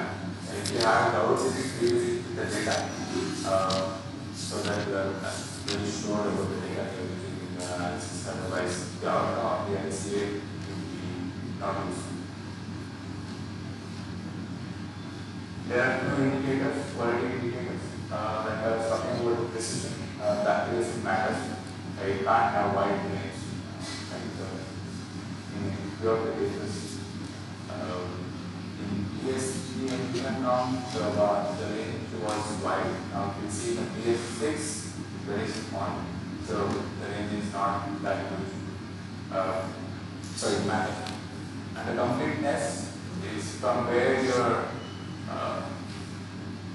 getting your data, that also matters, and it is validated.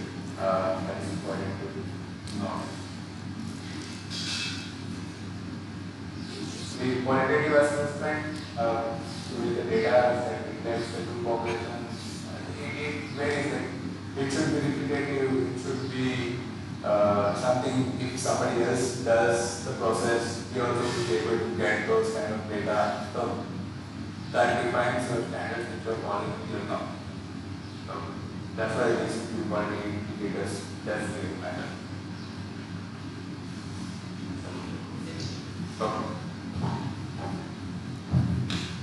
We'll have tea and come back.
So maybe somebody could summarize. I think we had a good break.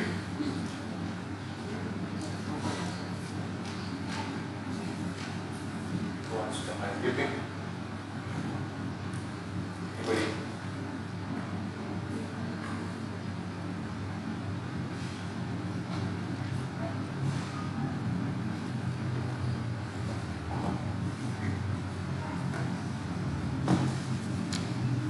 Now you.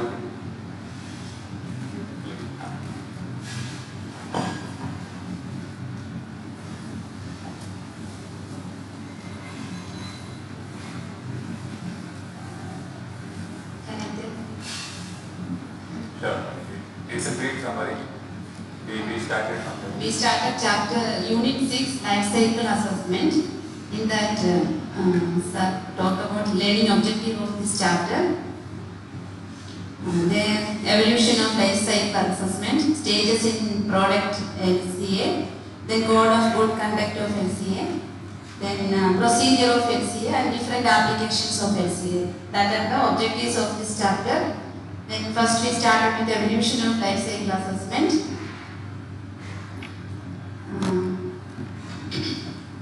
Here the LCA assessment is starting from extraction of raw material for the manufacturing process and till the item is used. Their raw materials, then production, use and disposal. All these things will be considered. The assessment process includes identifying and quantifying energy and materials used and waste released to the environment. Then we discussed about different ISO series standards of that. ISO 14014, that is environmental management, LCA principles and framework. Then ISO 14041, environmental management, inventory analysis, and 42 is for impact assessment and 43 is for interpretation. Then different stages in product LCA also we discussed.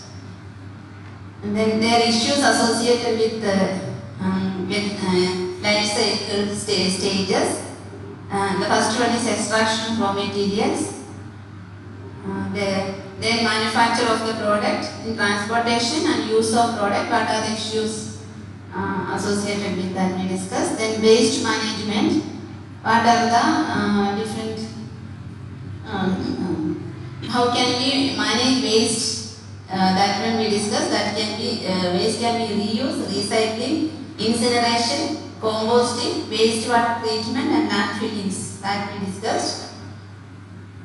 Then we discussed about a code of good conduct for LCA. In that limitations we discussed, that is data quality, life cycle boundaries, then country specific technologies types are used, that we said about. So is given the example of how electricity is generated in other countries and in India. Here we are completely dependent on coal, that one we discussed. Then definitions, delimitations of system under study we discussed.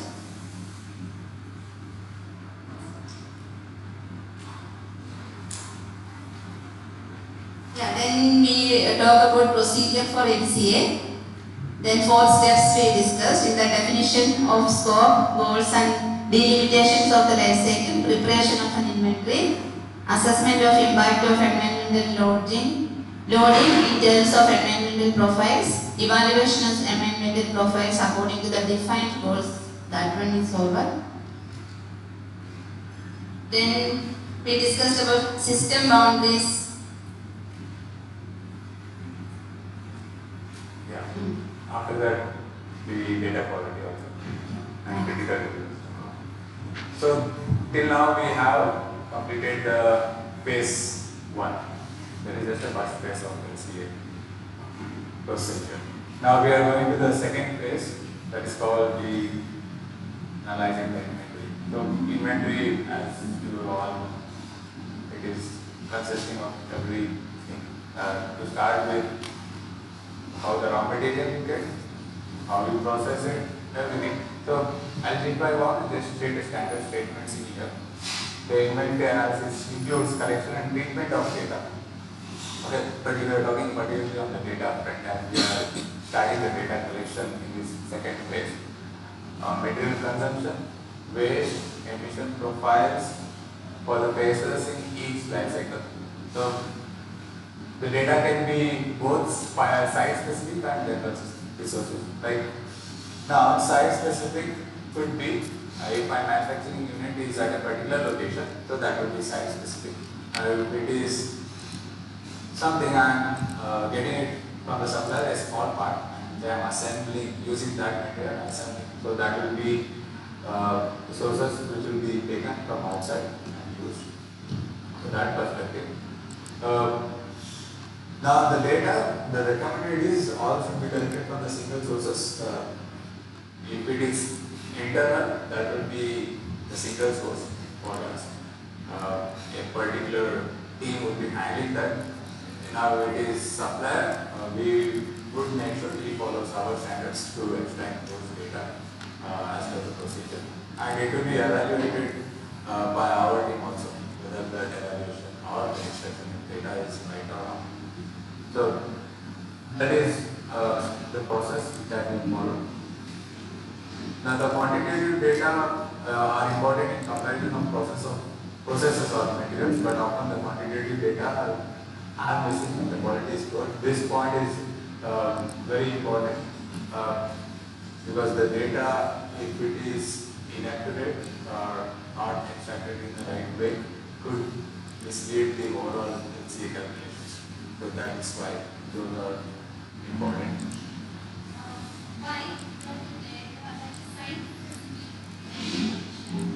Yes, ma'am. What is why it is required?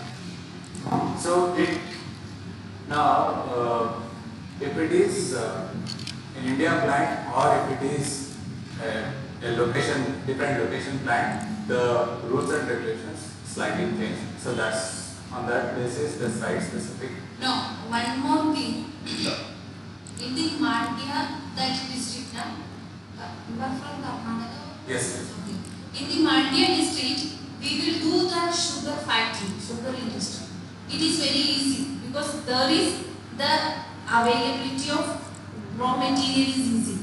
But in that same sugar factory, in Bangalore city we will do. Then it will be very different. Okay. Then from there to here that raw material transaction. Right. Okay. That wise the site specific is very important based on our data collection. Based on our industry, based on our product, the site specific is very important. Okay, where is the raw material is availability. Then the where that product is accurate, actually where that product is mainly used. That is where because here we will make one product or something, but here not that much value is not there. But in the other place it is there, then we will make every manufacturing thing and all, but we will put it into the other place for the customer. When our customer is other place, then that transportation also one important factor. Correct. Okay. That wise the specific, the site specific data collection is very important. That wise in the Mandya the district, the sugar factory, they are using the system boundaries different in compared to in our place. In Bangalore, one person is wants to do the industry, then it will be the system boundaries different. Then there is the transportation, everything it will be different. That's why you have to understand that part. Sure. Okay. So the example is which you have provided is very true, right? In our case, it is not valid. Where yes, one of them is the state which provided the land. Obviously, when it was purchased, it was long time ago. the only state which approached the company. That's why our company took it in Maharashtra. Other than then, we didn't have it. But our suppliers are all across India. So we are not giving preference that it should be near, they should be near to our location. We are not giving that preference because we want quality, we prefer quality more than the other part, not the amount. As solar products are in the luxury category, so cost is not a factor. For us, the quality matters most. That's why our suppliers are spread across India. And secondly, our products are mostly manufacturing in India. It is manufactured for India, but majority of the states are shipped to other countries. Because we in India, the cost of manufacturing is low. That's why on that perspective, that is the major point. That's why life cycle assessment we wanted to conduct. Why? Because the environmental impact in the different aspects we wanted to know. Yes. Then we wanted to cut off that part. Okay. In that case, the lot of companies, their raw material manufacturing and all the things in the raw material extraction in the other place, but they will first stage of that one, it is in the where is the raw material is available in that place they are doing, because they wanted to reduce the environmental impact. Then after that first stage, then after that they will bring that into their company and they will do the other process. Okay, that's why this company, that way the company set up in the different places and all. Why? Because they wanted to reduce the environmental impact. Otherwise, any big company also, they can't survive here. In the case of car, in the case of mobile, anything, it is the crores they are spending for this, but then also the carbon footprint, they want to reduce the thing, everything, then only they can survive. Okay, that's why this LCA we will do the LCA life cycle assessment. That means one product, what is the life cycle of that product? Like us, what is the thing? No, that is the grade 2, grade. That is the thing. We will tell like that. So, thanks. Okay, now moving into the next section of the inventory, the refining system boundaries. So, initially in the scope, we do define the system boundaries, but it can change. It can be defined further based on the data which we get, or which we collect, or based on the understanding of the data which we go through the process. So, on that perspective, the refinement is going to be there in the system level boundaries. Now, the calculation procedures, there is no like formal process which says this is how it should be done.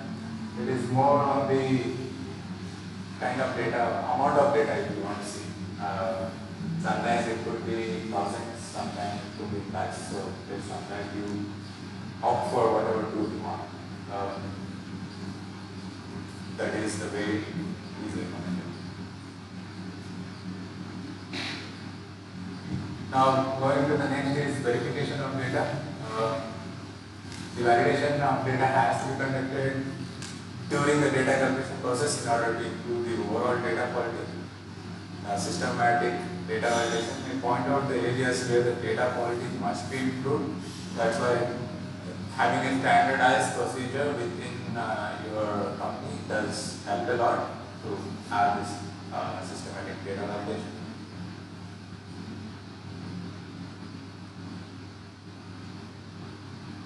Now, the next step would be to relating the data. The fundamental input and output data are often delivered from industry, maybe in different units, so we need to be very careful on the units. The second aspect is, assume the plant, each plant, it is not manufacturing just one part, it is going to manufacture hundreds of parts. So, the waste, water or sewage, whatever it is coming, it is not going to be of that part. It is for all the parts. So, we need to be very specific while extracting the data or the data which is been provided. We need to understand it very carefully so that the data which we use for the analysis is for that particular part only. So that understanding we need to get. That's why relating data is important with your requirement. The quantitative input of the input will be calculated in relation to this. Yeah, that's something that I just explained. Now, allocation and recycling. When performing an LCA on a complex system, it may not be possible to handle all the inputs and outputs inside the system boundaries. This problem can be solved through few techniques like expanding the system boundaries to include all the inputs and outputs, or allocating the relevant environmental impacts to a steady system. So now, what is complex system? This is a good question. If there are more than one product is produced, which I just mentioned, we assume if it is hundreds of products is produced in your manufacturing plant.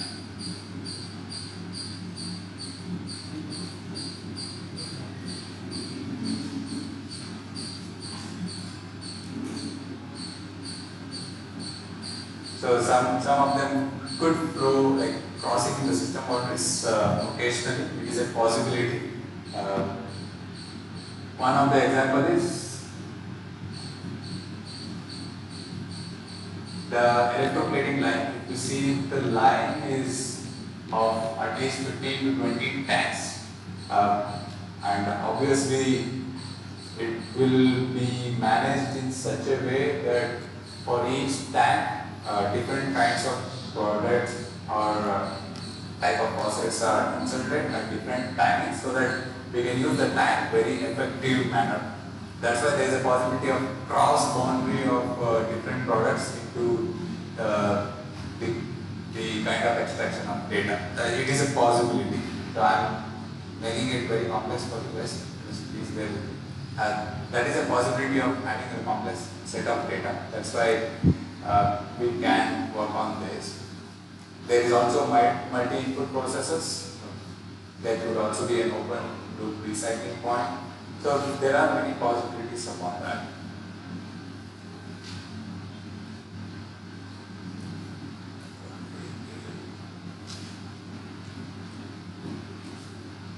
Okay, that is about the inventory process. Now let's jump on to the assessing environmental impact part. So first it will be starting with the category definition. So that would depend on the impact categories. It is selected based on the impacts which our products would directly relate to. That's how the impact categories. It will always be there in the standard, but all of them could relate to our product category. So that's why we define those. This means all the problems of relevance should be covered by the list. Practicality, this means that the list should not contain too many categories. That is an important point. And this means independence means the double counting should be avoided. And finally, relation to characterization. Choose the impact category should be related to available characteristics methods.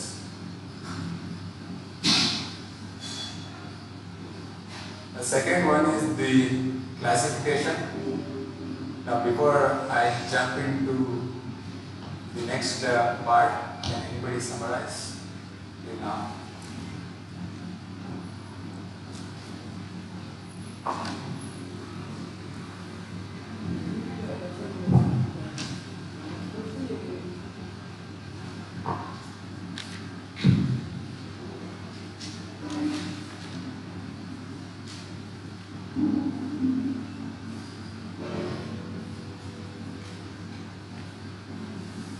We started with the procedure for LCA in this session. So first we started by defining the goals and scope for the LCA, followed by which we discussed about what are the functional units, what are the system boundaries, that is, what is the improvement that needs to be done, and how we have to compare the products which are in the market, which is our competitive companies. Then we discussed about data quality, wherein we discussed the precision, completeness, reproducibility, consistency. We also discussed about the critical review process. Next, we discussed about analyzing the inventory. That is, the first step includes collection of data, where we have collection of data which is site-specific in nature as well as general sources. Followed by which we discussed about the refinement system boundaries, then the validation of the data, relating data, followed by which we discussed about the allocation as well as recycling, where we have something called as multiple output black box process, multiple input process, as well as open recycling. And currently we are discussing about assessing environmental impact and what is the category definition. We have purpose like completeness, practicality, and independence. Now moving on to the further on the impact side, the second one would be the classification. So the classification of the inventory of like input and output data could be like in the quantitative step manner, using the scientific analysis of the relevant environmental processes. Because the categories would be on the global side, continental side, regional side, on the local side. Why I am saying so is, if you see in here, the carbon dioxide could cause global warming, while sulfur dioxide could cause, the acidification. Now, this is an important point because we are going to relate the categories to this. The nitrogen could also cause acidification, which could create an acid, H2SO4, while it is also nutrient enrichment. So hydrocarbons formation, LEAD is common, heavy metals, chronic toxicity. So these are major environmental effects. Now when we say on the global or regional or local, so local could be more on the fog side, global is on the global warming side, so that is a global level of effect. And the regional wise, we can also talk about acidification. It is also a global and regional and local possibility. So that's how the categories could be segregated around.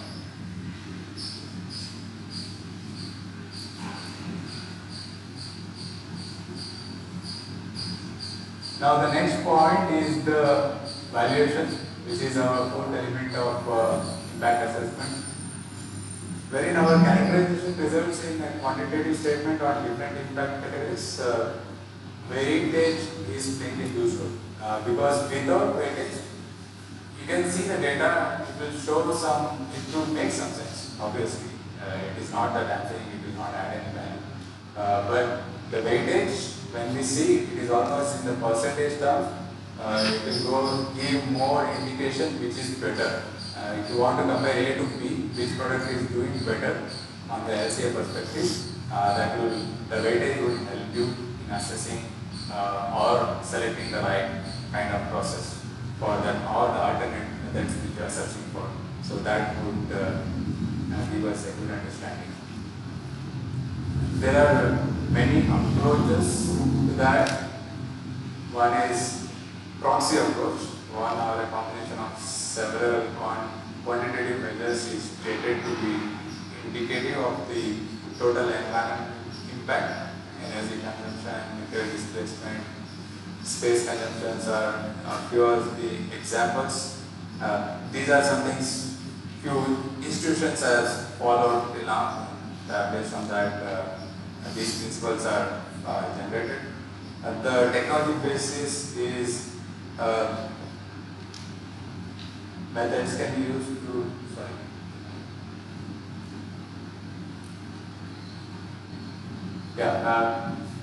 the possibility of reducing environmental burdens by using different technological methods that could be set as a value on specific environmental burden.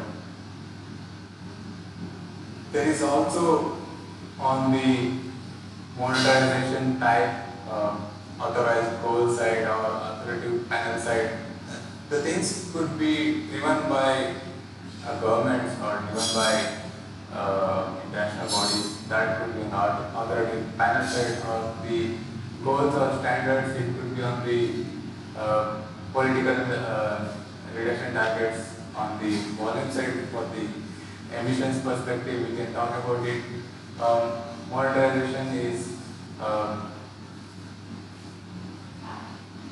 the preferences of youth population of citizens. On that perspective, it could be done.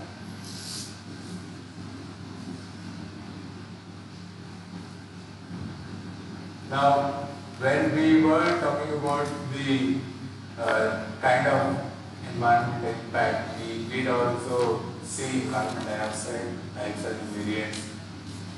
Now, when we convert into quantity, that's when the values come into picture. Like in the transportation, how much distance it has covered, how much fuel it has used up, so that would give us the values for each category, and the category is then used for the calculations of the LCA.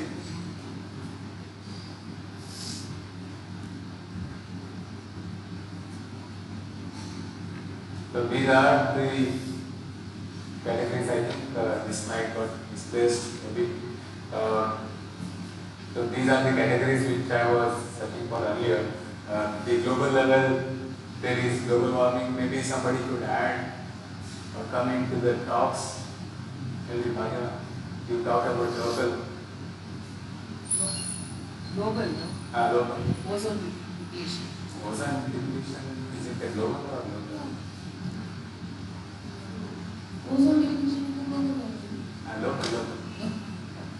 Acidification, eutrophication, toxicity, metal toxicity. Right, our lakes, Bangalore lakes are quite a good example for that. So those are few of the locals. If we talk about regional, then the acidification actually comes in the regional side.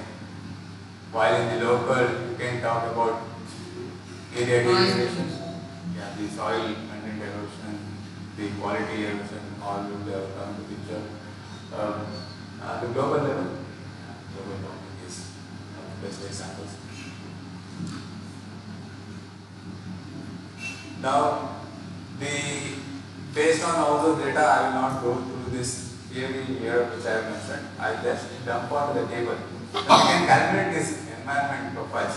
Now, this is on the value basis point of view, and these are compared between two products. Using this, we can certainly say the product A, which is in black, it is having the higher greenhouse effect. Product B, which is with the dotted lines, it is better compared to in that greenhouse effect itself. Now, in the regional side, the acidification should be bad for product A, while the acidification for product B is much lower.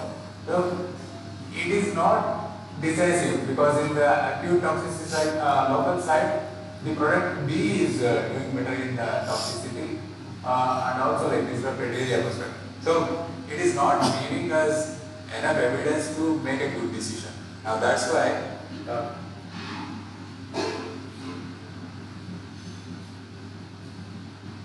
the normalized environment profiles too necessary. It is a very critical way of seeing the results. Now this could be calculated when our emissions is calculated against to our country's emissions. It is one of the good way of doing it. Then we will get normalized environment profiles. So that's how we will get on the this particular unit manner. In this, it is very clearly understood which is behaving in which way and which product is going to benefit us in the emission impact, environment impact point of view. So these are on the aspect. So this completes the LCA process. Finally, this is the outcome, and based on which you can decide whether you want to improve your product, whether you want to have a new product based on different materials or transportation or process. So company level decisions to be made, or the designer could take decisions in changing few of the things. So many possibilities could be decided upon this. So the different applications, private sectors, as I just mentioned, maybe before going to that, maybe if anybody could summarize. This time I don't want to take.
So you have learned so much on HCA.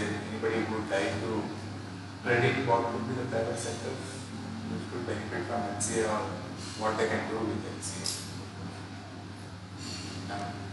Maybe you can start.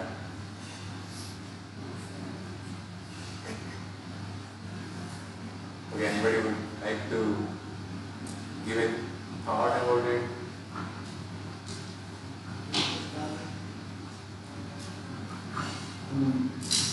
Environmental design, plan for environmental design of any products. Yeah, that is certainly there. But now on the other aspect, on private sectors, if we see who could benefit, like one of the examples is designers. If you are a product designer, certainly you want to use an HCA to understand what processes we are following. Maybe we need to change it on that aspect. Any other processes creating more emissions, or which process and more wastage. True. So in private sectors, the designer is product development. Designer is going to benefit upon that. Other than them, like this is a good graph which I would like to use.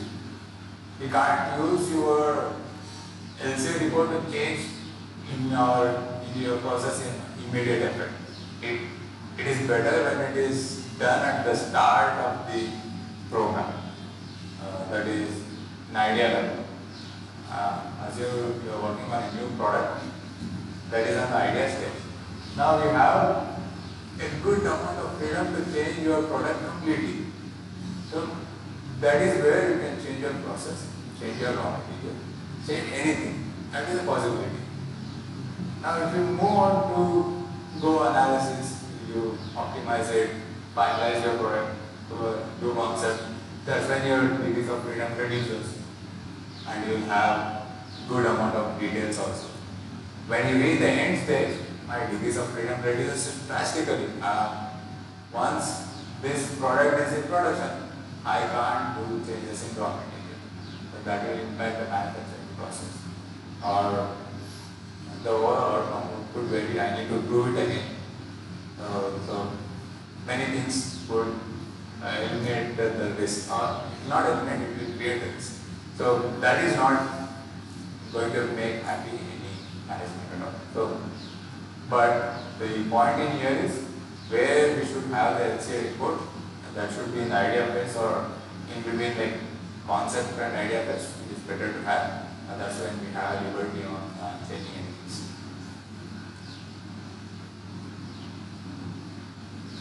Secondly, the marketing people, they love LCA. They will use it to market the product in a very logical way so that they can attract customers. So maybe anybody could give an example how we can use the LCA to market a product. Maybe you can give it right. This part. We have by showing that the product can be used multiple products or it has different uses. So the consumer might utilize that product on the basis of the fact that it has multiple uses. Right, that is one way of looking. Any example you think about, like a product which we always see? Like washing machine. What do you see in that? Energy saving is one of them. So that is one of the good examples which we have. And if you see another part of is the labeling, which we have just seen in our last presentation, you can use eco-label. We are using green power. This is a good eco-label. Maybe people would not see in India, but maybe in outside countries they will like to see those kind of things. In European market, our product requires an LCA report to certify certain things. The citizens do read those before purchasing. If they do not see the environmental impact assessment at all, they will not buy them. So the aspects are different. So different countries are different. So that's why labeling does play a huge role. It is going to disrupt the market in many ways. The claims, we can do claims saying our product is not impacting the environment on the chemical front or poisoning the. Maybe I should share that. I'll skip that example. I think it was an immediate thought I had in my mind, so I will not do that. The environmental declarations is, again, the marketing team could use it on the Amazon packaging is a good example, where you just say this recyclable material. So that's how people will mostly divert towards Amazon and may become more Amazon customers. So, that is one of the good example. Organizational marketing, they always say this is not tricky part, translate.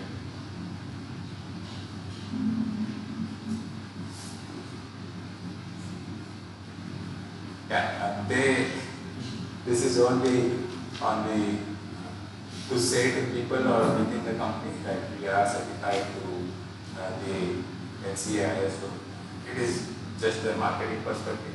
They always have like great work with. It is one of the that kind of things.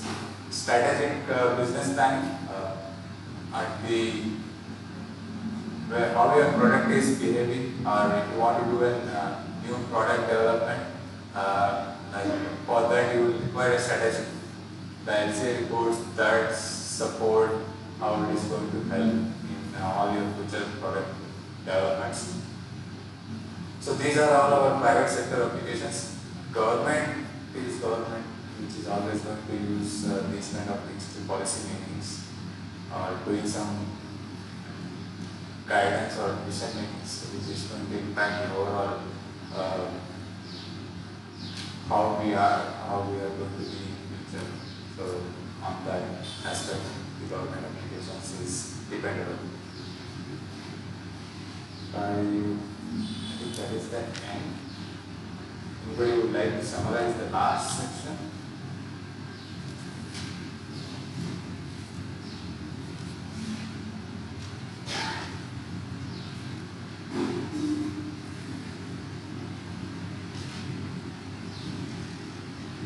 So in the last session, the Monster discussed about the applications of the NCA.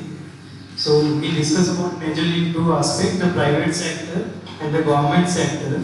So the private sector we mainly talked about where the LCA will be applicable, like for the product development and also for the marketing aspects. And he discussed about the how marketing, like for any industrial product, how LCA can be useful. And thirdly, it is about the environmental labeling, like as per the ISO type 1, type 2, type 3. So like we have various star rating, like for the refrigerator, generally they just look for the energy rating. So this is also one of the application of the LCA. Then the organizational marketing and the strategic business planning. So these are the mainly to do with the organization, benefits for that. So how LCA can be useful. And secondly, for the government aspect, majorly the LCA will be useful for the policy making. So in that, how the product, like what are the input parameters, like what are the energy parameters they are using, or alternatives can be used. So those can be implemented. So these are the applications of them. Thanks. That's all I have. Any questions?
No, because I'm doing a part.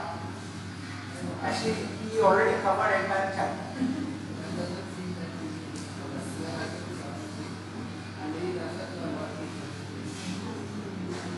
Even he had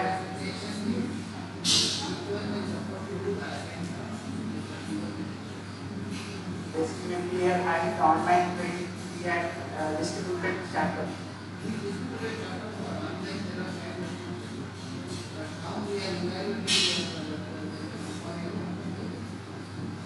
Depends slides only for a portion.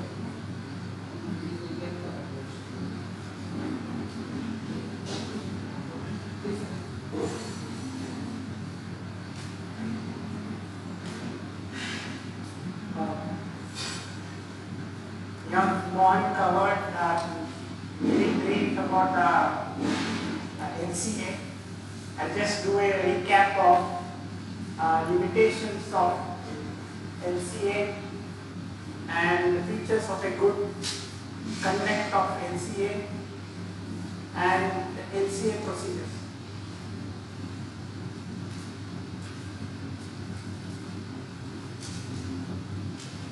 So when we talk about NCA limitations, first comes in the mind is the data quality.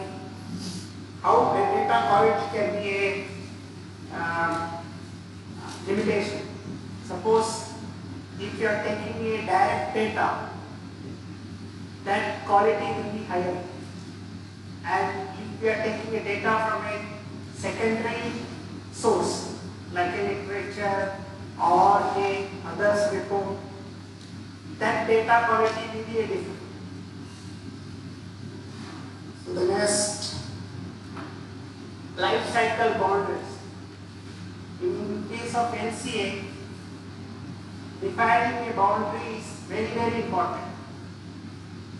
Suppose a company is selling a product, and if we take the overall, that product may be good, but when that product is used in a certain container which is not environmental friendly, and our system life cycle boundary is not defined properly, and if we consider the container also, then LCA will be a limitation. So there should be a proper definition of life cycle boundary, and especially when we are doing LCA. Like country specific technology. Like every country has a different source of technologies. Like some countries, like in our country, major source of power is from hydroelectric power station, thermal power stations, and nowadays upcoming is nuclear. But if you take country like Sweden, they give lot of importance to nuclear power. So there, when they are doing the LCA, they will consider both nuclear power source as well as the hydroelectric. So when it comes to a country specific technology, that can be a limitation for an LCA. The evaluation stage priorities.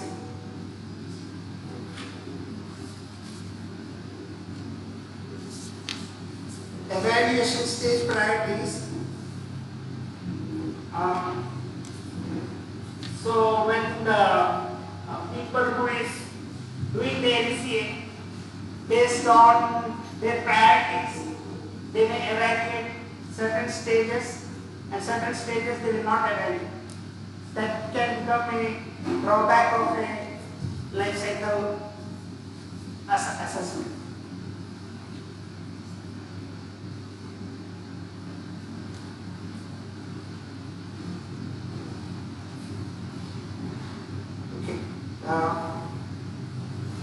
Next, let's talk about the important factors for good conduct of LCA. Like any good life cycle assessment will have a definition, and this definition, if it is not elaborated or it's not very clear, the purpose of that LCA will not be met. Then delimitation of system understanding. Like defining the system, like what will be the main objective. If we don't define a proper system objective which is going to be under study in NCA,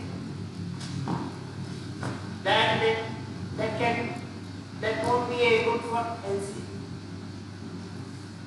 Inventory, like a good inventory for NCA is inventory taken with a proper training and proper information. Like sometimes if any missing data is there, that they take an assumption and assumed value. Those things should be avoided. A proper inventory management system will be always useful for good LC. Impact assessment. Impact assessment. When we are doing LCA, there may be a lot of impact assessment.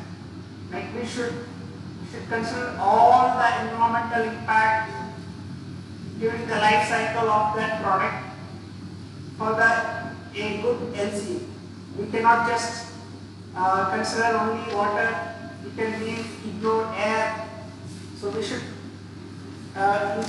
we should include every impact when we are doing NCA, like air, water, soil, land. Every impact has to be considered. Evaluation. The evaluation of NCA, it depends on the person who is evaluating also. If the team who is evaluating this NCA is not expert, that evaluation may not be a good result of NCA.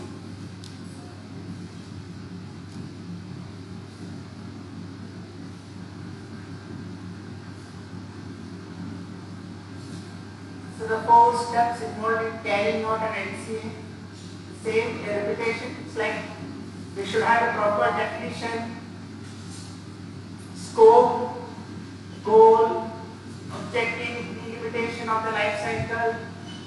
We should have a proper preparation of an inventory. Then we should have a proper assessment of impact of every environmental units, like maybe air, water, soil. Every factor has to be considered.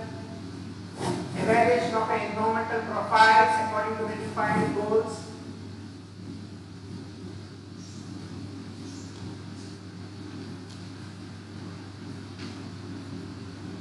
So let's see, we talk about goals of a NCA.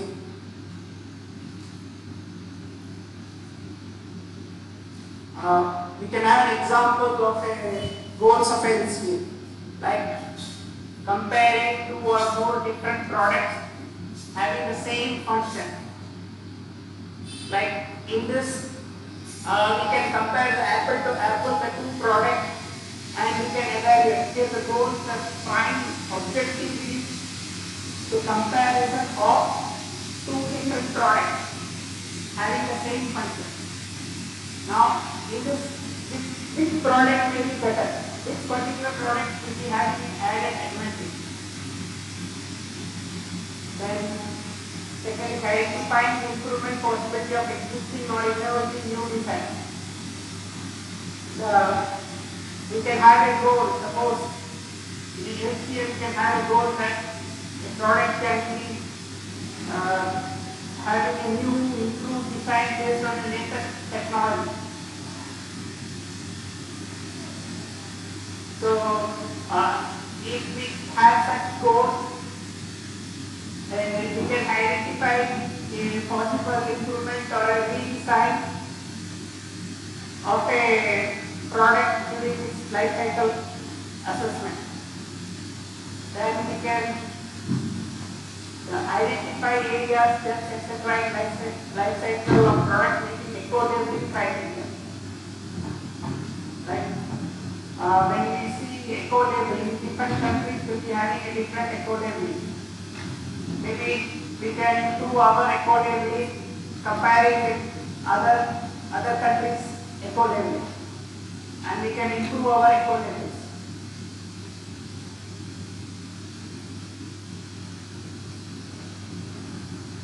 Okay, what are these are the elements which can clearly define the scope of a LCA, like the function of a system, or suppose it can be a LCA can be with the purpose of having a case of a comparison or improving the functionality of that particular product by doing a LCA. Can be a function unit, can be system to steady. Suppose some particular system of that LCA to be studied, we can concentrate in LCA having a subsystem in brief and system boundaries. Like we can have a system boundaries, we can define a system boundary that we will not be considering the transportation of the raw material which is going to be used for a development of a product.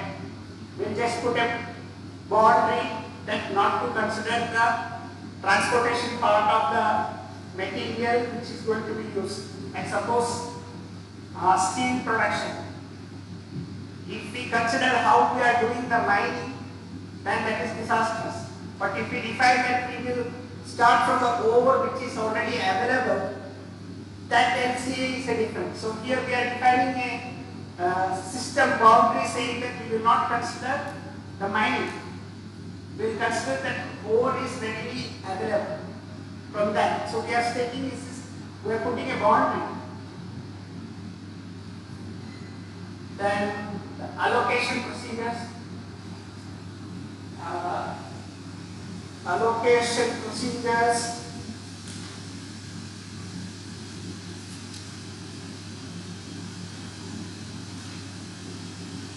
Yeah, what data we have, we can allocate. Suppose,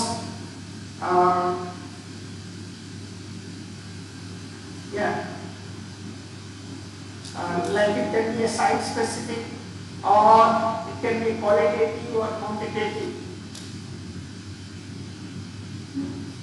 And assumptions, like we will be doing assumptions like we are assuming that the raw material which is going to be used is already taken care with environment without having an environmental impact. The raw material is available for a life cycle assessment. Limitations. Any product or anything when we are doing life cycle assessment, it cannot be 100% perfect. There will be definitely a limitation. The initial data quality requirements. So like if we are doing a new product life cycle assessment, we may go for initial data from the literature, and that if that literature is of very old, not maybe of more than 25 years old, maybe that technology will be already obsolete. So those initial data is also a very prime factor in a good LC. The type of critical review, if any, like some LCA, maybe a critical part will be there which we need to concentrate more for a LCA.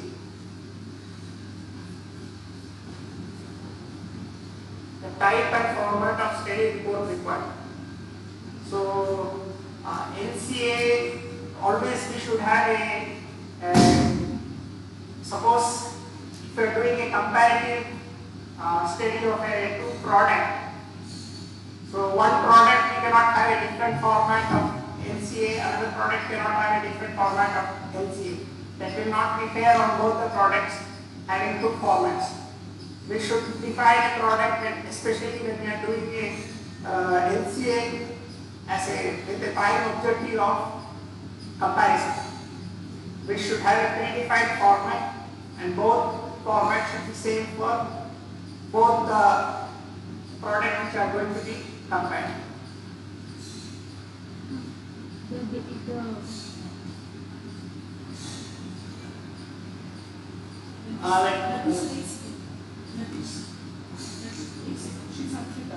Go back to your slide. So the initial data quality requirements would actually mean the completeness and accuracy of the data collected. Yeah, that also will be a part of it, like accuracy. Suppose if I am taking a data from a literature which is very old, and those technologies we are no more using it now, that data we use it will not be accurate.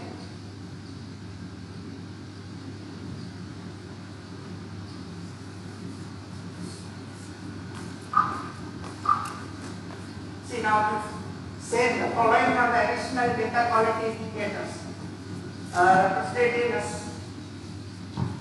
precision, completeness, reproducibility, consistency. Actually today when we are discussing the sugar industry, like if we are talking a sugar industry at Mandya side, the the data quality of that one will be different from the data quality of a sugar industry which we will be having here in outskirts of Bangalore. So that's a difference in the data. So actually all these data quality indicators, if we put on a graphical mode on a curve, we can see that how many data are representing close to the curve and how many are like precision. If we put on a curve, if all data are together, that means it's more precise. Our data collected for that life cycle study is more precise. But if that data is very scattered, that means that data has some quality issues. Like suppose completeness. Maybe some data may go out of a fully, which cannot be counted itself. Like suppose if there is a instrument error, maybe that instead of giving the value, it may indicate E. That we cannot count that data here. So that comes under completeness. So some data we should not count it. Reproducibility. Like suppose if we are doing NCA, we will taking 5 readings. Out of that 5, we may taking the average. Suppose one of the reading we cannot consider for the average of it, because it may be because of the error. So in that reproducibility may be correct for the 4 data, the 5th one may not be correct. Consistency. Like suppose the instrument when we are used for measuring is a position, how we are holding it is also matter. Suppose we hold in another way, the reading won't be consistent. So there should be a defined procedure. What we do, how we measure, the same similar way we should be repeating. And critical review can be either an internal or external, which ensures the methods used to carry out the NCA are consistent with international standard or scientifically or technically valid. Data used are appropriate and reasonable in relation to the goal of the study. Interpretation reflects limitations identified in study. Study report is transparent and consistent.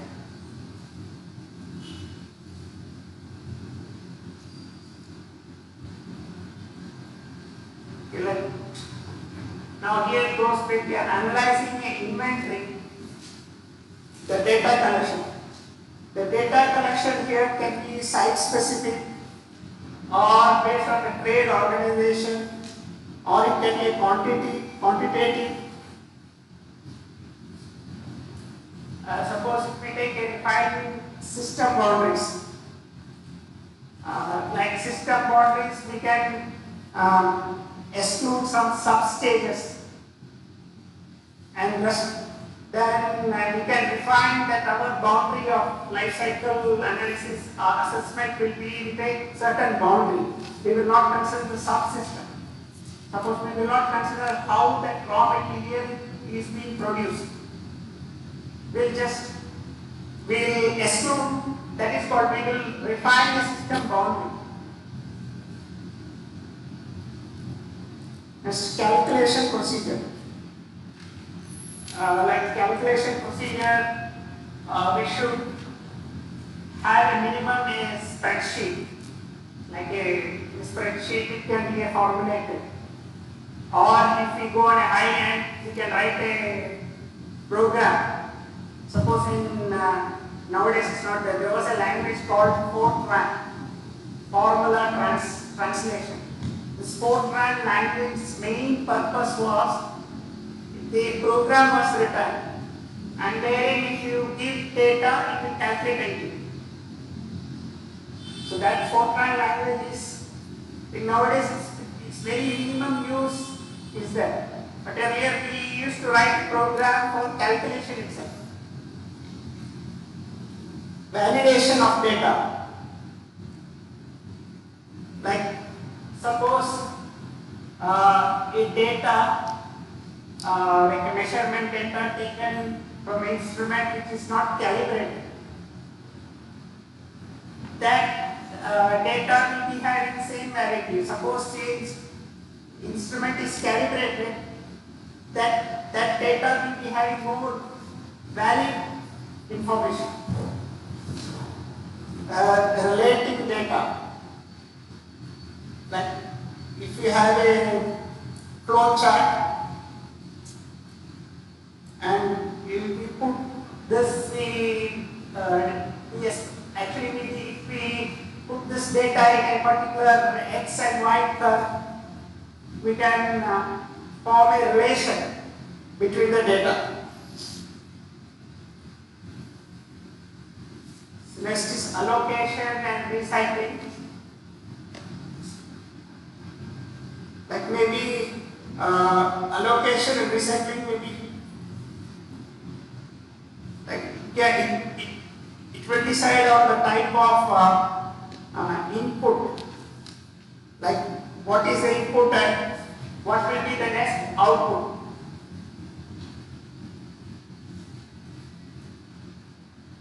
Then allocation can be dealt in another way, like multi-output black box. This is like maximum one product. If suppose it is crossing the boundaries, then it is like a multi-output with one input. Then multi-input process, like process such as waste treatment, where we will be giving a multi-input. The waste will be like one output. Open loop recycling. In an open loop recycling, suppose when we are doing a recycling, the recycled material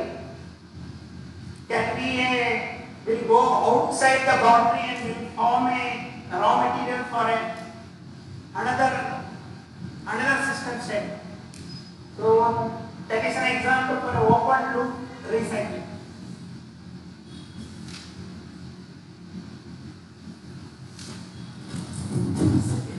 Example of this open loop recycling. Can you please give us an example of this open loop recycling? Open loop recycling system. Suppose if I say potable water. When I use a potable water and use it for toilet, use it for floor drain, wash basin, the water which is toilet and this one we are not going to collect and we will send it to municipality. But if we are collecting this product water, wash basin or floor drain water, we collect in a tank, we do the grey water treatment plant, we use chemicals and treat it and we get a product. This product, if we define a system, this product will go outside this loop and this product can be a raw water which can be used for a irrigation. But that water we cannot recycle and use it for any other purpose because it will be only having that quality of grey water treatment plant. So we are there in the open loop recycling, this is going outside the loop, is becoming a recycle and it's a it's a product for a irrigation. Suppose if you have a irrigation LCA, this water which is recycled, that is fit for irrigation. Would plastic upcycling plastic also fall into this? The packaging that we receive, plastic packaging that we receive with the products that we buy, Yeah. And it has a recycle symbol and a number in it. Yes. That is also an example. So now actually for that to happen, there is a it's a regulation that certain thickness only can go for the recycle. So we will find that now our government has banned very thin polythenes. It's totally banned. Because the reason behind is that we cannot go for the recycling. So one which we can go for recycling, you can see the green label, eco label, which can be recycled. And there is a product promotions also. We can find some hypermarket, they are promoting this bag of a discount price. We can have this and we can bring it back for a cake shop. It's an example of open loop recycling.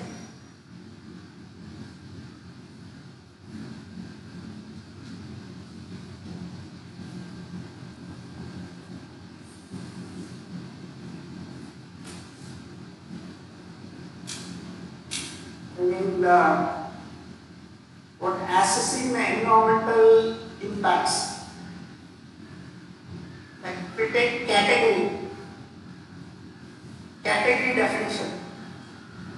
Like this assessing the environmental impacts involves four basically: the category, the classification, calculation and weighing. Now let's go one by one in detail. Suppose if we take category of definition. Suppose we say completeness. So when we say completeness, we talk about that products all the environmental impacts. So when we say completeness, we are talking about all environmental impacts. Maybe like suppose in performance, when we take, we that how it is impacted to water, how it is impacted to soil, how it is impacted to surroundings, noise. So suppose if we are considering every factor of environmental, then let's take about completeness. Like suppose if I talk about the indoor air quality or indoor quality, indoor environmental quality. So when we say indoor environmental quality, we can say that temperature of that room, the air quality of that room, and sound. Suppose if that room is not properly designed and if somebody speaks, then maybe noisy. This also comes under indoor environmental quality. Like if that indoor, we can say that even what finishing material what we use. If this is giving a VOC like a chemical smell, suppose if this volatile organic compound is very rich in finishing materials, any new building when we finish, when we go there, we cannot just stay even for one day.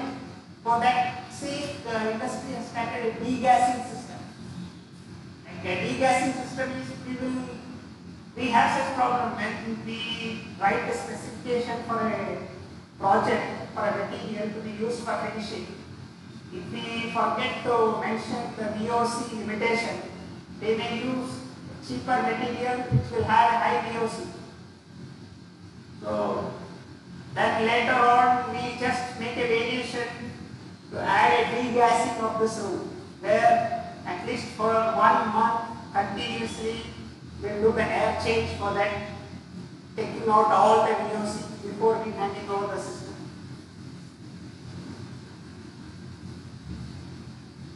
And practicality.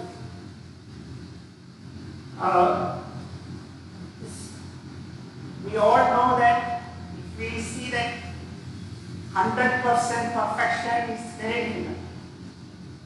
Sometimes many categories, like suppose if we say emission, if we try to check every component may not be possible. So we will see major like CO2, lead or like that only.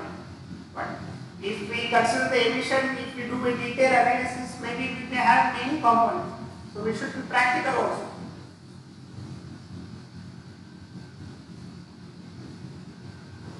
Independence.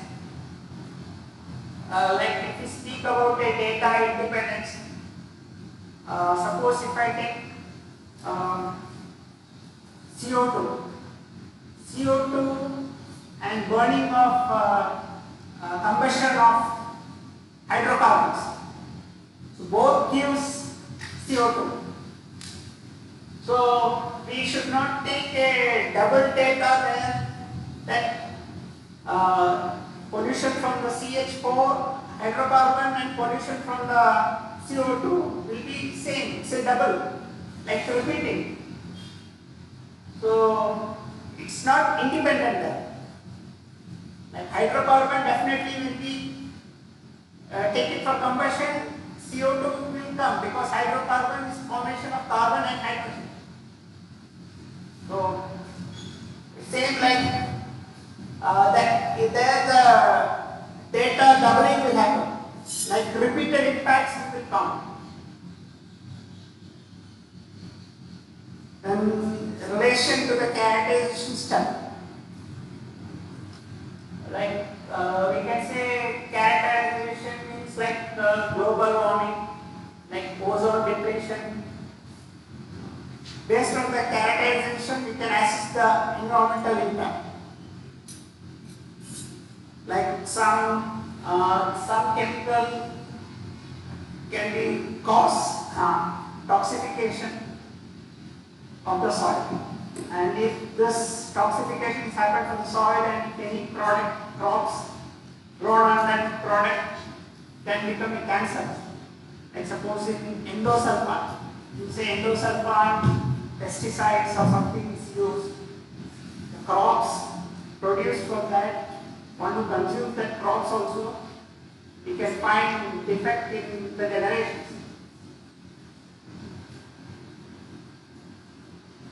Classification.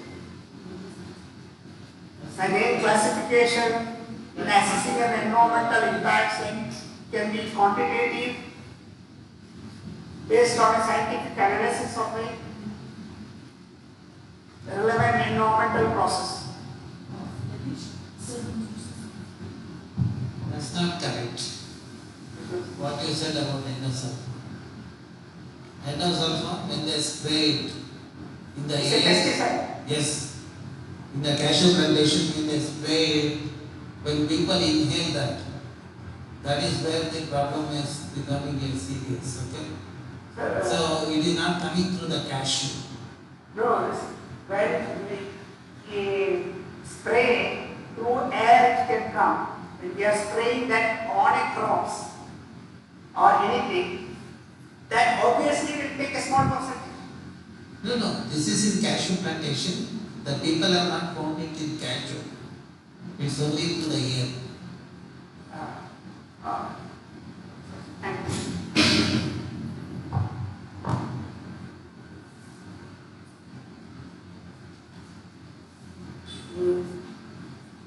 Let's talk about characterization.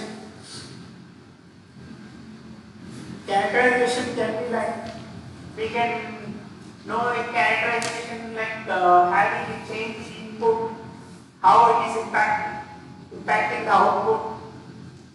That characterization we can find in assessing environmental impacts. Then valuation or weighing process.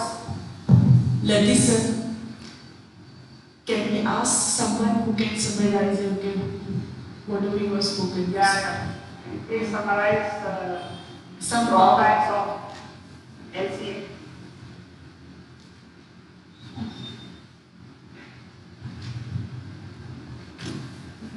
Just three or four points which can say that these are the drawbacks of LCA. Maybe more.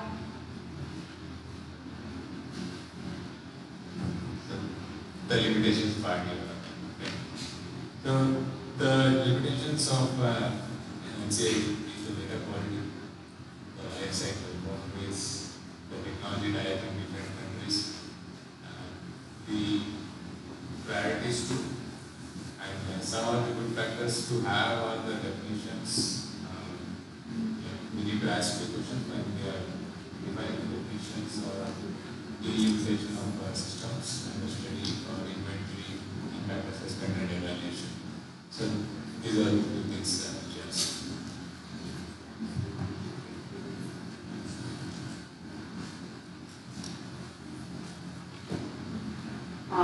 Can someone recap about a category definition? What is completeness? What is practicality?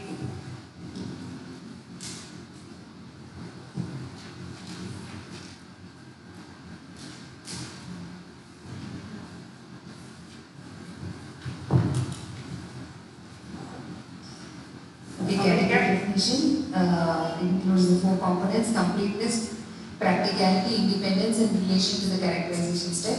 Completeness is including the complete impact of the product. Yeah, it has to be included. Practicality is using the data should be made more simpler and more reliable.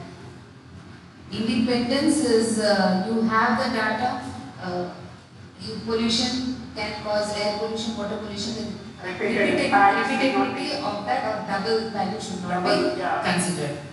Relation to the characterization step, characterization as far as I understand is the impact, what is happening should be characterized the value as per the characterization chapter. Thank you.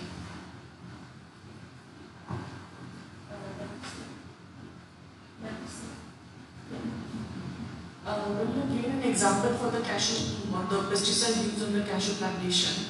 Similarly, no, I just wanted to know one more thing about this. Like in Punjab, they're using pesticides on the crop of wheat also. Even that is some cancerous components are found into that. Even that can be an example. Can you elaborate on that? Yeah, that's also a good example. It's like India sometimes democracy is misused, and there is a corporate lobby which is acting behind a endorsement farm promotion, and if they back up this and they post on farmers, finally farmers' families are suffering. Cancer rate in that particular area in Punjab is very high. So that is use of endosulfine pesticide, if I'm not wrong.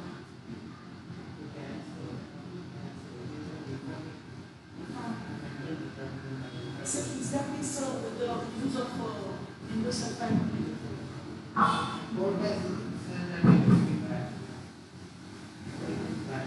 So I wanted to know one more thing. How long that the effect will be there on the for of that the residue gel? is there when Thank you, sir.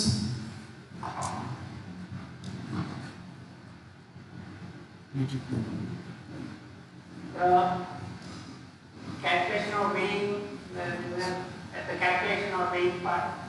The purpose of weighing can have the following aspects.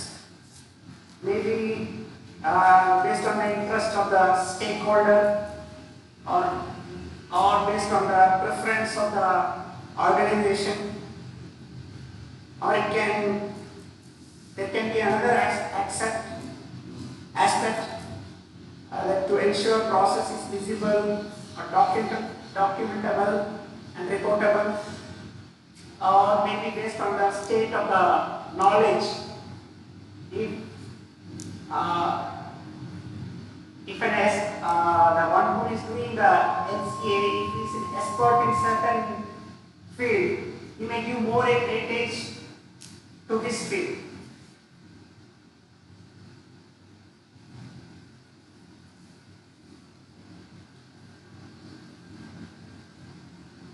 Evaluating environmental profiles, which is more important, improving the performance of the external environment or working environment? Can someone say an example for this?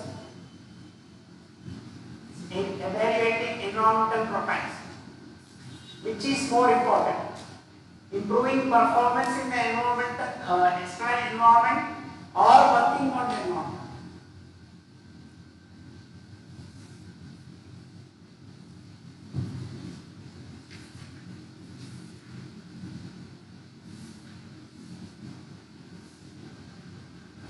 Mohan,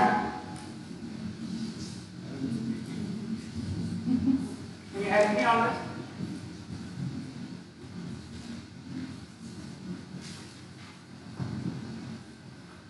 See, both are important. It is not that which is more important. What is going to be impact?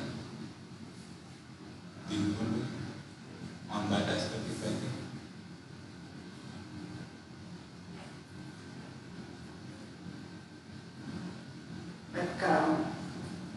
This is in our study book. This is two questions which they have put for a discussion. I copied as it is. I thought I will bring it to the slide and I will try to learn more from you people. These two questions are there in our study material also. Like, which is more important? Improving performance in the external environment or working environment?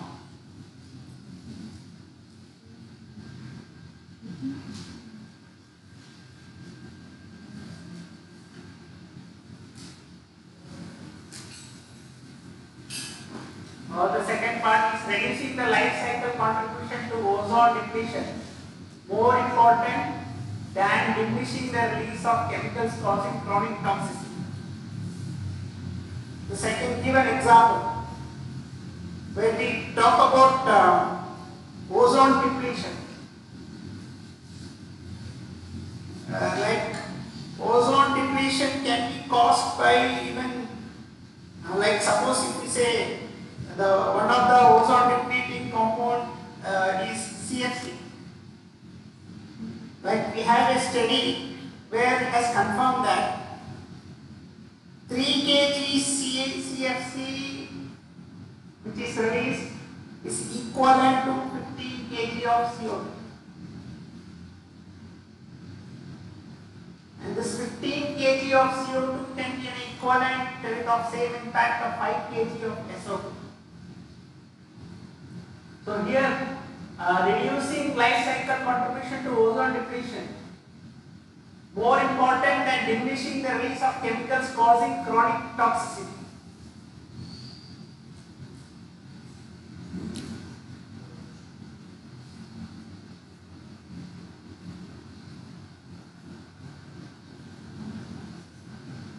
Okay, I will leave this question for our further thoughts on it. I myself don't have answer.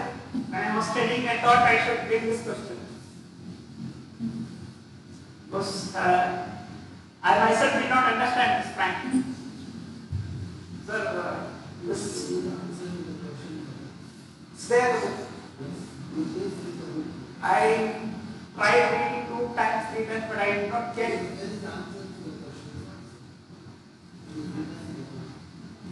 The following paragraph.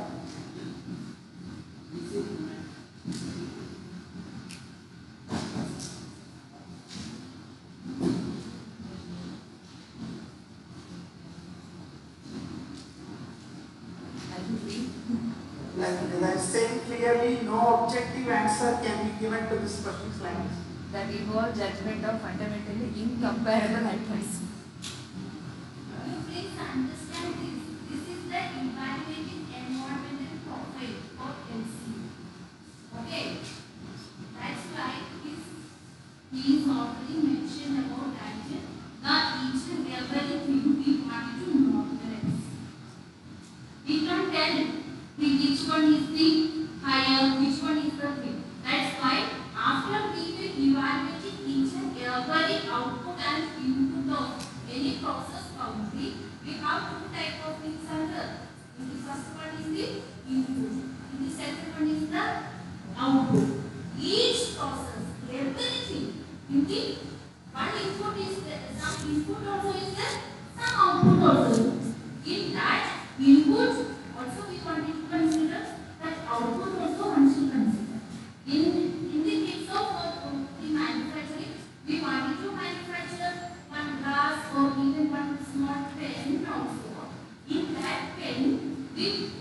for manufacturing, what are the emissions, what are the type of outputs are there. We wanted to calculate. Then in that we wanted to check the transportation thing. Transportation means we wanted to use the fuel. Okay, that will be quickly. Then everything we will consider for that. Okay, in that we will get the different type of the talk about that now, the environmental effect and the different categories. Okay, then CO2 emission. Then what is the problem? The chemical, because of this chemical, what is the environmental effect? In that case, we will weigh each of that each and everything. That each step is very important. So in that we will get the value. Then that value we want to normalize. Then only we will get the answer for that. Which one is more? The different the product has the different categories is the main one. Because in the main in the car manufacturing there is different components. Okay. But in the case of sugar manufacturing, there is different one. In that case, the different product has the different type of categories and environment. That we need to understand based on the. Then, why we want to do the LCA? Because our products we want to compare to the alternative products. Okay, we are using the plastic or something like that for okay. Plastic bottle we are using, this glass bottle we are using. Okay, in that which one is? Plastic is very easy. In the small price we will get. That's why people are approaching that. But in the glass is little bit we will also using it is very difficult for handling and all of this. We are not prepared. But in the case of these things, how we can tell our product is very good compared to the other alternatives. That's why we can reduce the environmental impact and how we can improve the product quality and the quality. That's why the functional unit and the system boundary is very important. Functional unit means, I didn't see here in morning sir or ladies are also not to mention properly. The functional unit means in the particular the glass is in one set of 1 unit of glass or 1 kg. How much is the emission factor? What is the we want to find out all the bases, the energy usage, water usage, whatever the basis of that product. Okay, some energy is mainly important, some the water is mainly important. It has different things. So 1 unit of one product. What is the emission? What is the process, functional process? In that particular process, what is the emission factor? What is the environmental impact? We want to understand. That is the important function. Then system boundary. System boundary is different. Okay. The system boundary means if we will one industry is thinking like that. I am only using the and not bother about the quality because I am using the second phase is the my raw material. Then I will consider that one. But in some case, the cashew is given. In the cashew, we are using only industry that they are only collecting the cashew and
compare the products.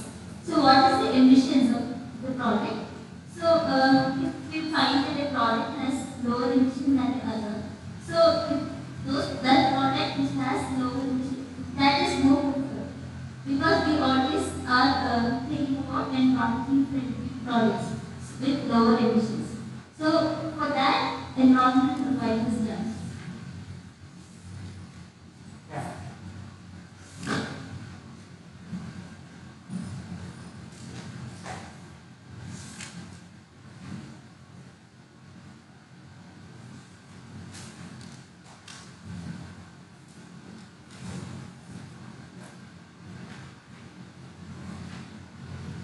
Let me cover different applications of LC.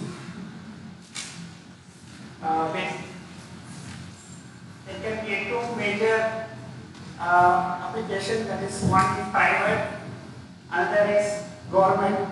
In case of private, especially this is done for a private companies for development of their product or for their marketing or different class of labeling, like eco-labeling 1, like eco-labeling category 1, category 2, category 3. Then there may be a strategic business plan. Based on that also this LCA can be used, like introducing a new product in the market with a similar function. So keeping a strategy, they can also do a LCA in private companies. That is one of the private applications. And another category of application of LCA is in government sector, deciding the policies, regulations. Like suppose in certain region, he has a priority for some environmental protection to have a regulation. Like suppose a area next to the river, like we want to put a limit to the waste discharge to that river, we can do a life cycle analysis of that water and we can decide that up to a certain limit, okay, like solvent, we say solvent up to 1000 ppm. After treating a waste discharge, having a solvent up to 1000 ppm of impurities, we can allow discharge. This is like one example of government side LCA. Suppose the industries, they want to discharge. Obviously, we have to give a solution to industries which is near to river for them to use the river as an advantage. Because they might have invested a huge investment, they might have done seeing the river as a source for water as well as for their waste discharge.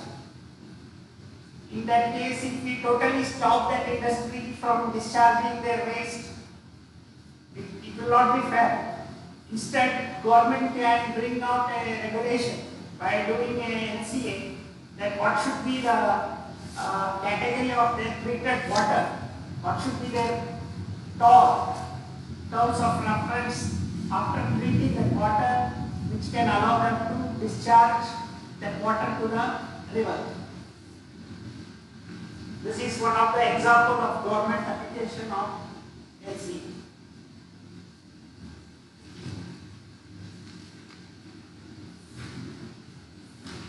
You agree or not? Am I right or not? We gave an example of government application of an LCA.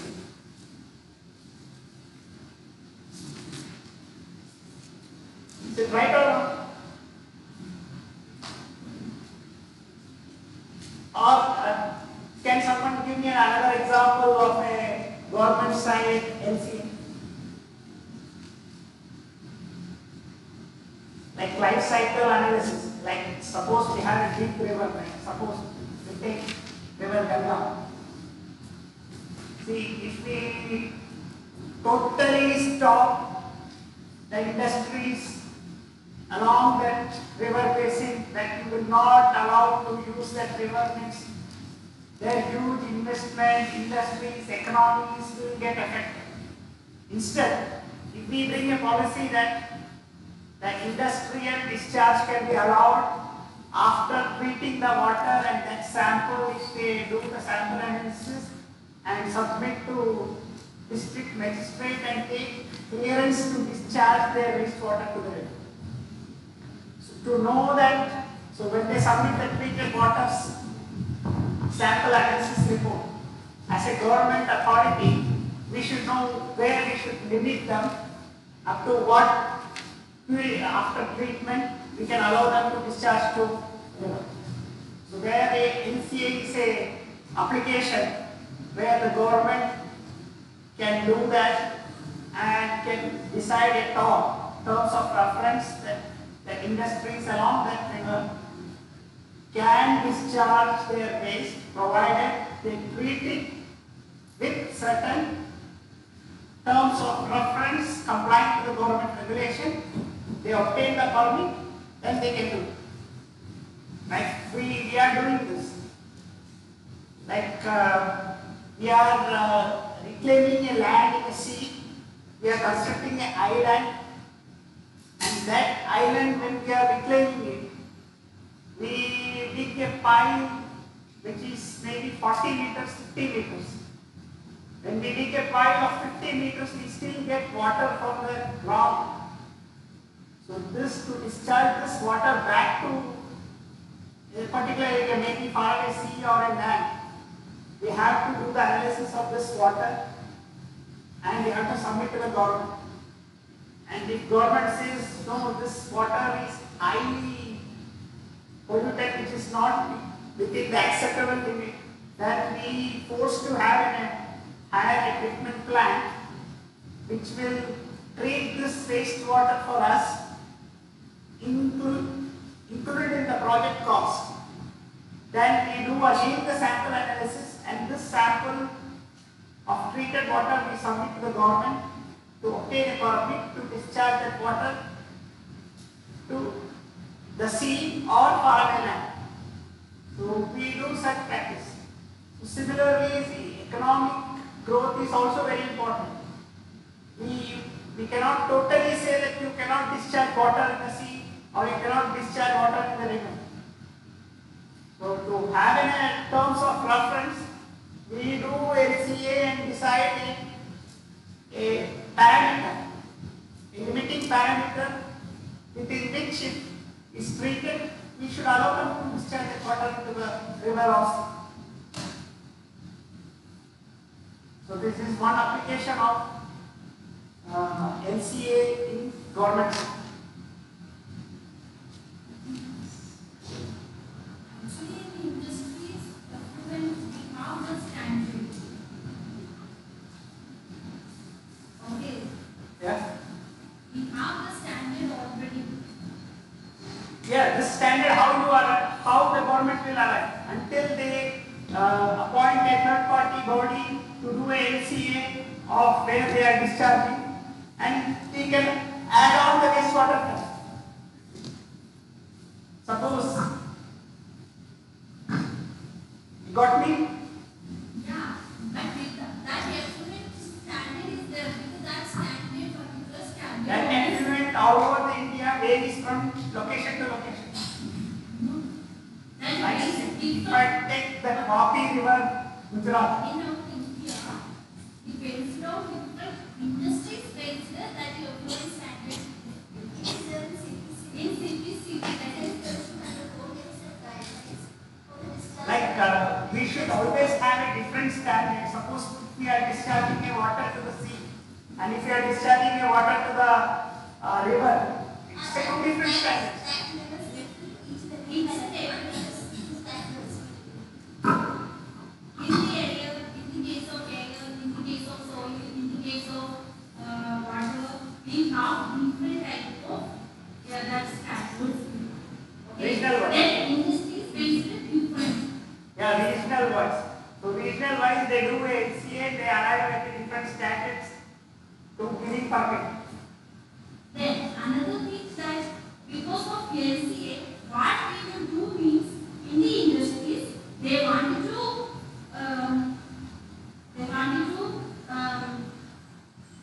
construct that treatment plant. Then another thing, for noise pollution, they wanted to do the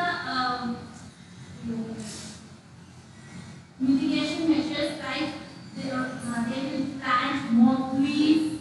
Then another thing, that rainwater processing, for that they will collect all the water and they will make it, they will use that water for the. Likewise, industrial places, they will do the different type of environmental auditing and all these things. They will they will improve the conditions. Okay, example. I say, for city development in Bangalore, I heard from my father that in their age, Malleshwaram to Baswantpuri, they can walk. It's so much green and shelter there, you can barefoot, you can walk. Now we cannot. All trees are cut. See now, instead, when we think about it, on the fighting for trees and water bodies, everything. we should obviously see one tree, maybe that is 50 years old. To cut the tree, if we want to give permit, definitely there should be compensatory of planting at least 10,000 trees, 10,000 plantations. Because these 10,000 plantations can be equivalent to a 50 years old tree.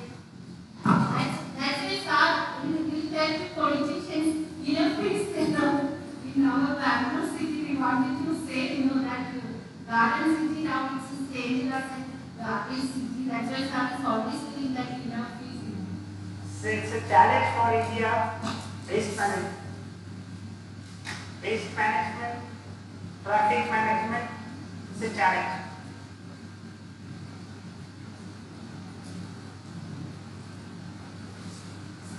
Thank you. Actually, I want to, if you cooperate, I will try to cover the remaining portions of LCA also. Because actually, during our online session, we had distributed among ourselves. So when they asked for a chapter presentation report, I prepared based on the what portions was allotted to me. Now I am surprisingly hearing from TVRAMACHANDRA that I have prepared only a portion of it. Please. No, you want all the students are, just tell me just how all the students are prepared. The entire chapter you have not prepared. It's because you have not heard that point. Isn't it? During the online session, when I took training, I took for only this portion. So when you asked for a chapter presentation, I automatically understood that I have to prepare my part which I took on online. Anyhow, I can. If you are interested, you can prepare first. I will try to prepare. Give me 1 week time. I will try to prepare full slides for the project, and I will resubmit the presentation. Maybe in next forthcoming sessions, somebody can use it. Your work is your work. Your hard work is your hard work. Oh, we won't say Many great personalities have said sharing knowledge increases.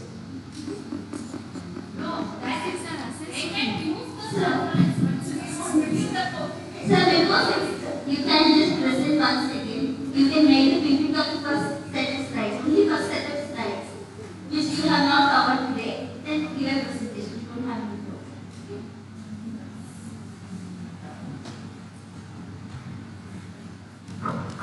Yeah, I prepare the In the slide. LCA Thinker enrollment application, they will allow the control everything like that. They will permit for that, they will support for that based on the product quality and environmental rules. That is the main agenda. Okay. Thank you, one and all. Sorry that I was not able to come for a September session. It was very short notice. I was not able to travel.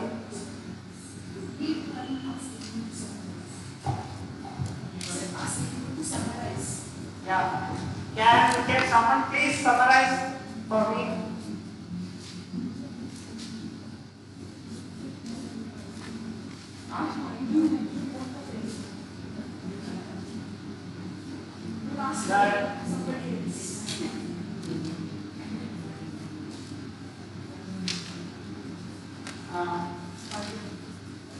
Sharma ma'am, can you please summarize? Yes.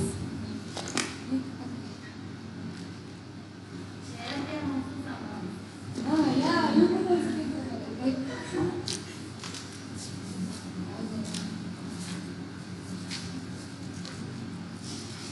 Yeah, the last aspect was evaluating the environmental profiles, where after characterization of the inventory data and coming out with the values, since the impacts are different, they have to be compared, they have to be normalized, and after the normalized,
um, that is the country's economic growth and the impacts. And the microeconomics, the small industries are included under this.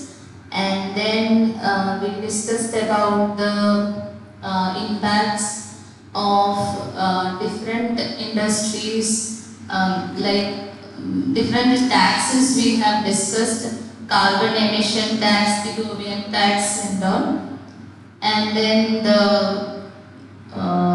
we discussed about the pollution, like stubble burning in the tax session. Then we have discussed about the capital or first cost, direct cost, variable cost, marginal cost, and incremental and the opportunity cost.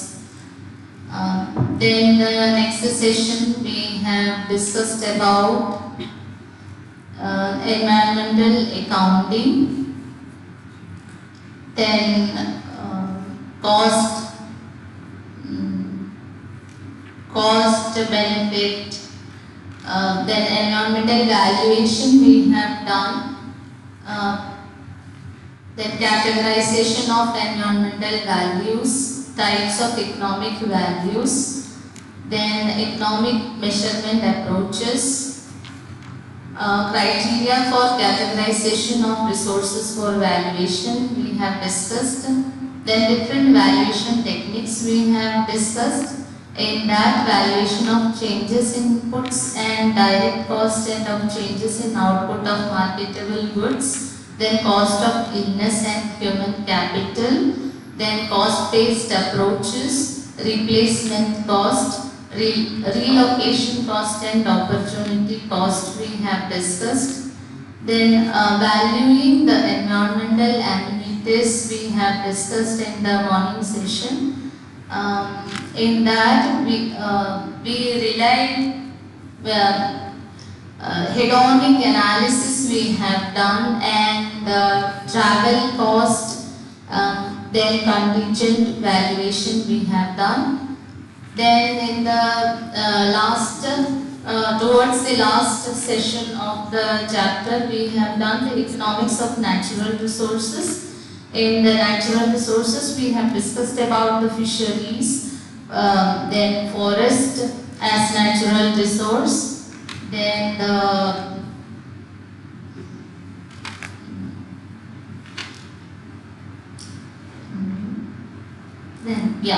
water use we have discussed. Then economics of groundwater management we have discussed in the morning session.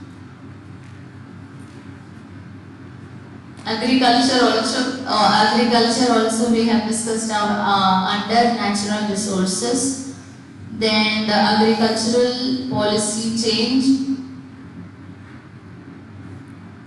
Then the major important topic we discussed in the morning session was environment and the regional economics.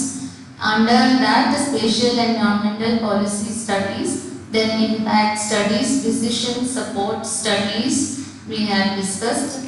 Then the last session was ecological economics. Under ecological economics, interconnected connection, then resilience and sustainability we have discussed. With that, we have concluded the morning session under economics and environment. Thank you. Just summarize the content.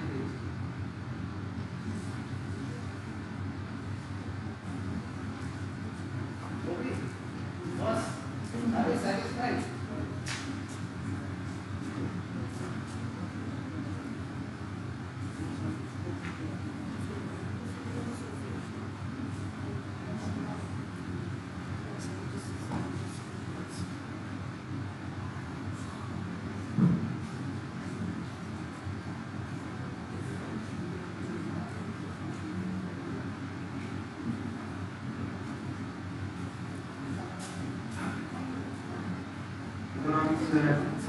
the environment and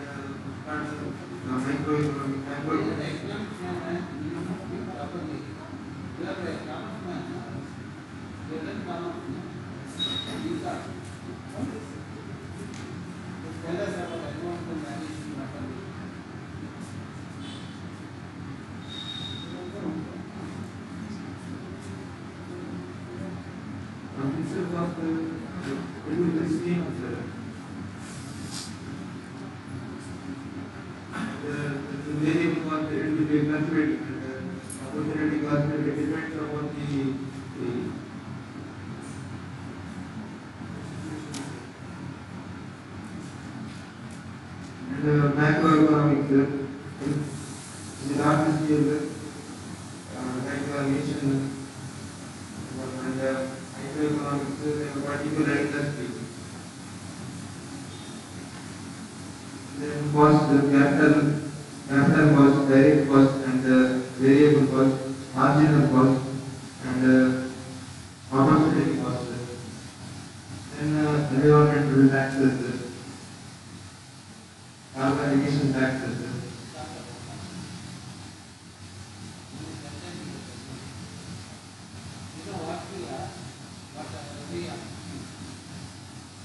Comment on that presentation and then when the thing as a chair, you will make some comment. You would have attended some conference, isn't it?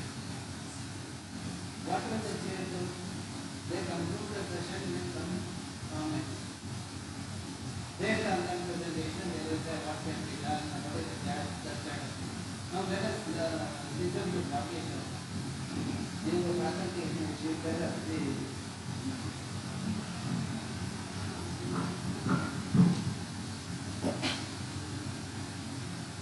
Unit 9, that's on environmental design.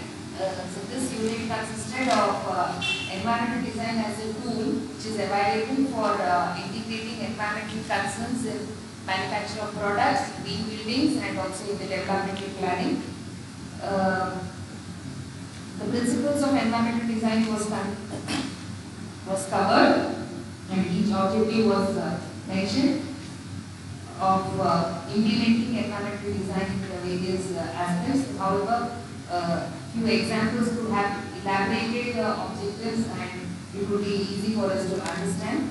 What are benefits of ED was also mentioned, and the context under which the following and the benefits of environmental design has to be considered, like increased innovation or greater ability to compete or add value, become more cost effective. So these were some of the principles which were also designed. One or two places examples were also provided to understand how environmental design can help in reducing the environmental impact. Two case studies on the hybrid car was also provided, and also a Xerox machine was provided, and the analysis report which helps to show how it has helped the organization or the industry in reducing the environmental impact was also presented. Next was the motivation to go for environmental design, the internal drivers as well as the external drivers, how they can help the organization or the concerned authority or the stakeholders to go for or to have innovation also in developing the designs which will be of benefit for the environment was discussed.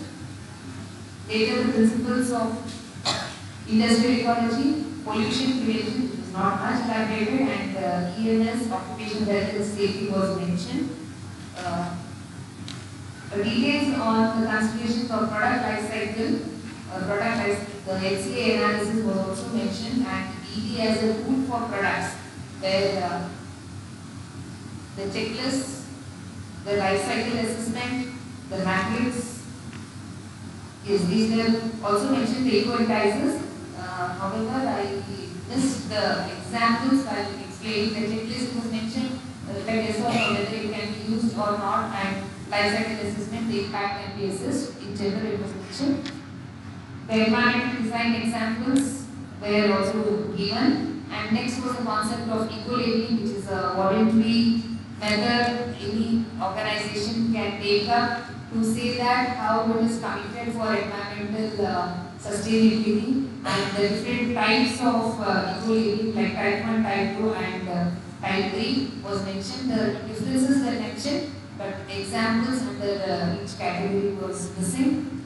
Later on, the green building concept and the principles of green building concept was also mentioned, and strategies for construction like building material, water efficiency, energy efficiency and material efficiency was also covered with a beautiful image of a house, and all the examples was explained very nicely. The environmental design for environmental planning was also considered, where the carrying capacity was explained in detail, but different types of carrying capacity also needed more importance. The spatial domain and the temporal domain was also covered. And at the end, taking the example of Indira Paryavaran Bhavan as a model, the environmental design was explained to see how the impact was reduced. Okay, Mohan. You are the chair for the chapter 5 now. Mohan and Latish. So, what? No, I was waiting for my question.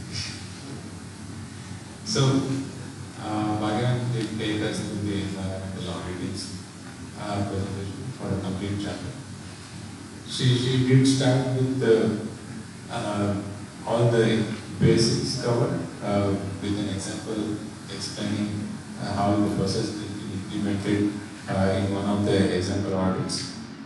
She also took us through the waste audit and also liability audits more rather than through the complete stepwise process, which gave us an indication how the audits should be approached in a standard manner.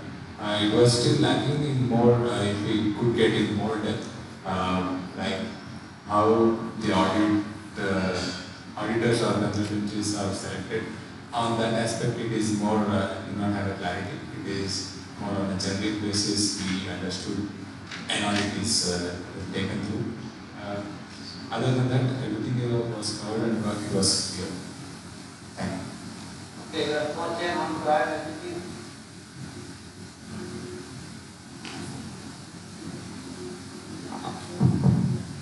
We are today in chapter 6, life cycle assessment. Sir?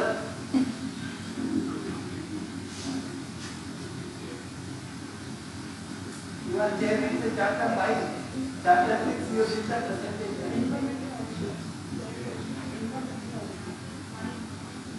Okay, you are tired, I think, of jet lag. So we will move to the chapter 6.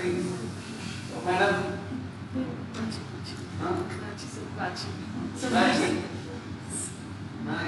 but you landed 29th only now. Jet lag still you have. Okay. Young girl can do it. Okay, after that she will do. Both have to do, but first you do. That's what it is. Say, unless you do, running will not allow you to go. He has become tough man actually. He will not give tomorrow he will not give coupons. He won't give coupon. He will say that go on, sit and read now. Yes, Prachi. I chaired the session of Mohan and Tanisha. They have completed chapter life cycle assessment. So Mohan have covered all the units of the chapter, from evaluation of the life cycle assessment to the government application, with so many examples of electronic goods, which were actually helpful, but it would be, I think, better if you would have also suggested a possible solution, because he, in his session, he said that it is important, it is impossible for actually assessing a life cycle assessment fully. He said it is like not possible to know that where we have to dispose the e-waste, how we have to recycle it.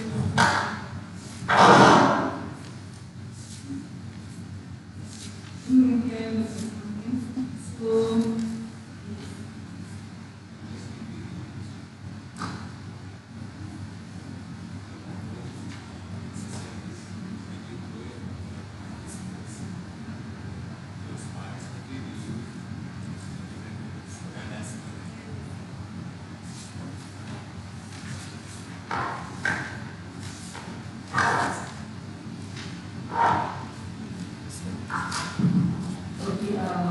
Mohan sir and Ratish is given a talk about life cycle assessment. In that assessment, first they explain the evaluation of the life cycle assessment, where Mohan sir is nicely explained the product of the life cycle. Later on, he came with a different management, environmental management. He explained on how the management system is incorporated. Going forward, he also explained the different stages of SCA.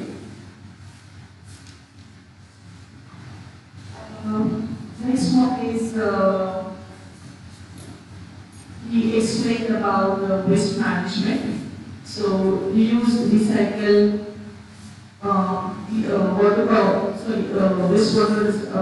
wastewater treatment, landfilling. He talked about that.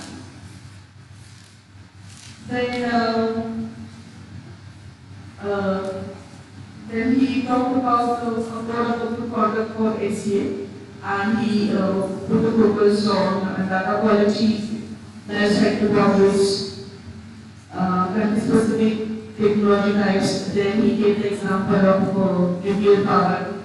Then going forward, he gave a evaluation of stage priorities, definitions, different definitions he's given.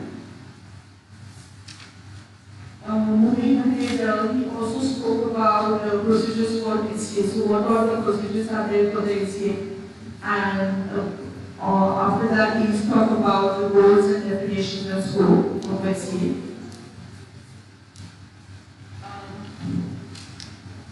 I think that's what I can summarize. What are we? Are you satisfied? You make an including remark based on that. You are a super chair. All the yes. When you co-chair, you have to pose some question who has presented there. And on that basis, you are elected. So tomorrow our presentation is there. The people who are chairing will pose a question to her. Okay. Yeah, that will be interactive. It's not that one has to be present and we just to listen about that. Otherwise, they don't meet of classroom. That is why it is said about it. Why he is telling that you are weak? Because you all it's all about to learn. You all have to become more curious about what he has presented, what he has got the data, or what he has said about those things, what information he has gathered about. No any curiosity put it there, then what the use of co-chair or in the classroom?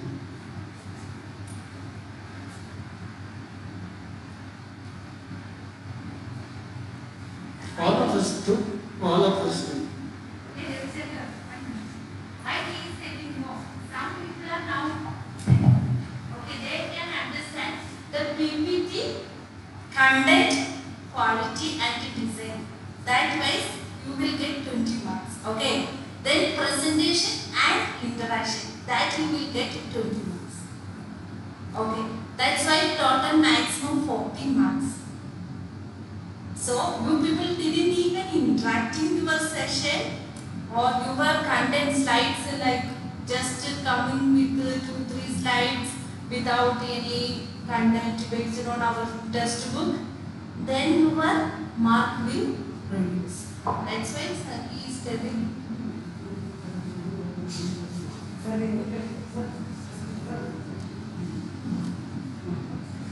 Doing that concept is not just about what you are making over. It's all about to learn. That's it. It's all about what you are going to get for at the end you will get certificate for. What else? Once you get the certificate, what else you are going to do? Is the only for the certificate you have to? So that will be there.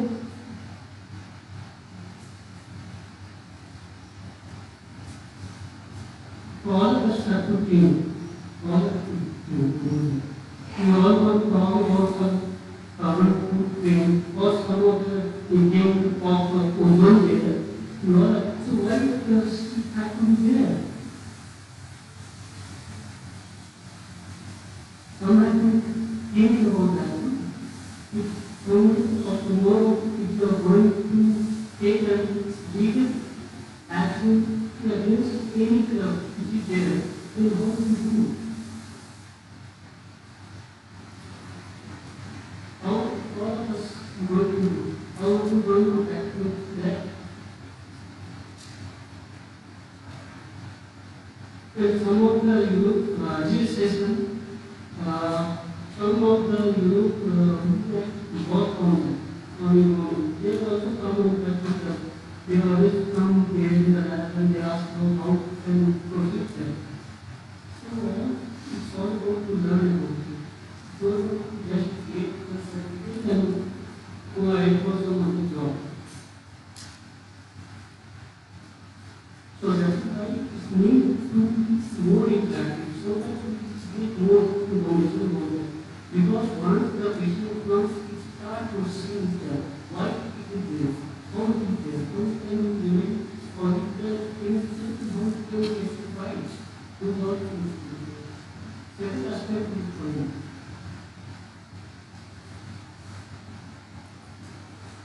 That's what I say. Otherwise, I have nothing to do with that. Hey, you are the boss, you are the boss. You don't say that, okay? You are the key person. I have nothing to do with that. I just come and people open and you go. You all out. Okay, Ravi. Okay. Okay, now the two things we have. One is after we met last time, we had learned the different decisions about symptoms. Now the mobile version is also available. This is the QR code. Those who are interested can scan this and this one, okay? And look at the eco-sensitive reagents. See, the many things do keep happening in IISC. We are trying to meet the society requirement, and some of you will read tomorrow's paper also. Some work will be highlighted there, okay? So in the tomorrow's publication. So and second thing is today there is a publication in the international journal that our Kurika has written. So that is the other this one. So she said that she will do this presentation. So this correct now?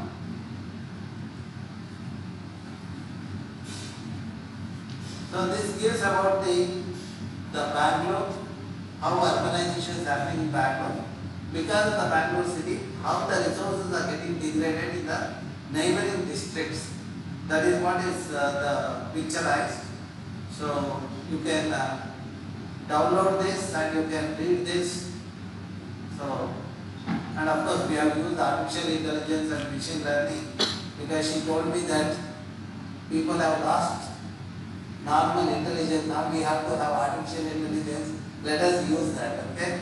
So this gives how the land cover in the city has changed. The city has completely choked now. The surrounding area is also getting choked. That is the worrying thing. So we hope that this kind of study will say now with the city, then how the surrounding area getting affected. We have tried to picturize that. So this is the kind of growth that has happened in the city over the decade. Then what are the environmental consequences of that in terms of the temperature, etc. is deliberated in this okay. So what we will do is, Professor Yu supposed to come online. He attended the session. He said that I am not very comfortable with today's presentation. You give some time to people to read. So you close the chapter today. So let people go home and prepare for examination as well as for tomorrow's presentation he has suggested. So they are there. Those experts are online. They are looking at us. So people from Canada and all are there. So okay, now we are taking Dr. Yusuf's suggestion.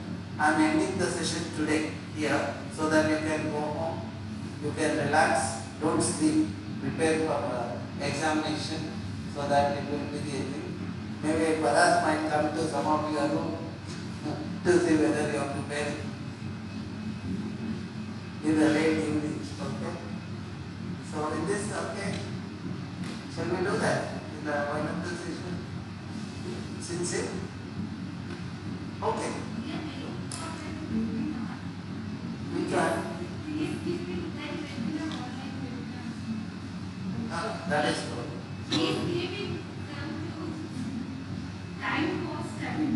No, that's where today we will give the time for study because some other people are traveled, so let us give that thing on. So that tomorrow we might have a better session from both the people, those who are chairing as well as those who are presenting. So I look forward for a better interaction tomorrow. And tomorrow evening there is two expert talks. Okay, we have it tomorrow. So then tomorrow will be like IISC style of thing. Today I will give a break for it. Okay, so that we can prepare for tomorrow and also prepare for exam. Because all these papers are going to be archived in IISC. Tomorrow, if your grandson or son wakes up and sees your paper, he or she should feel proud of your strips. When they come for higher studies, looking at your thing, they should feel proud. So please don't make them get disappointed. Okay. With this, okay. See you all tomorrow. Bye.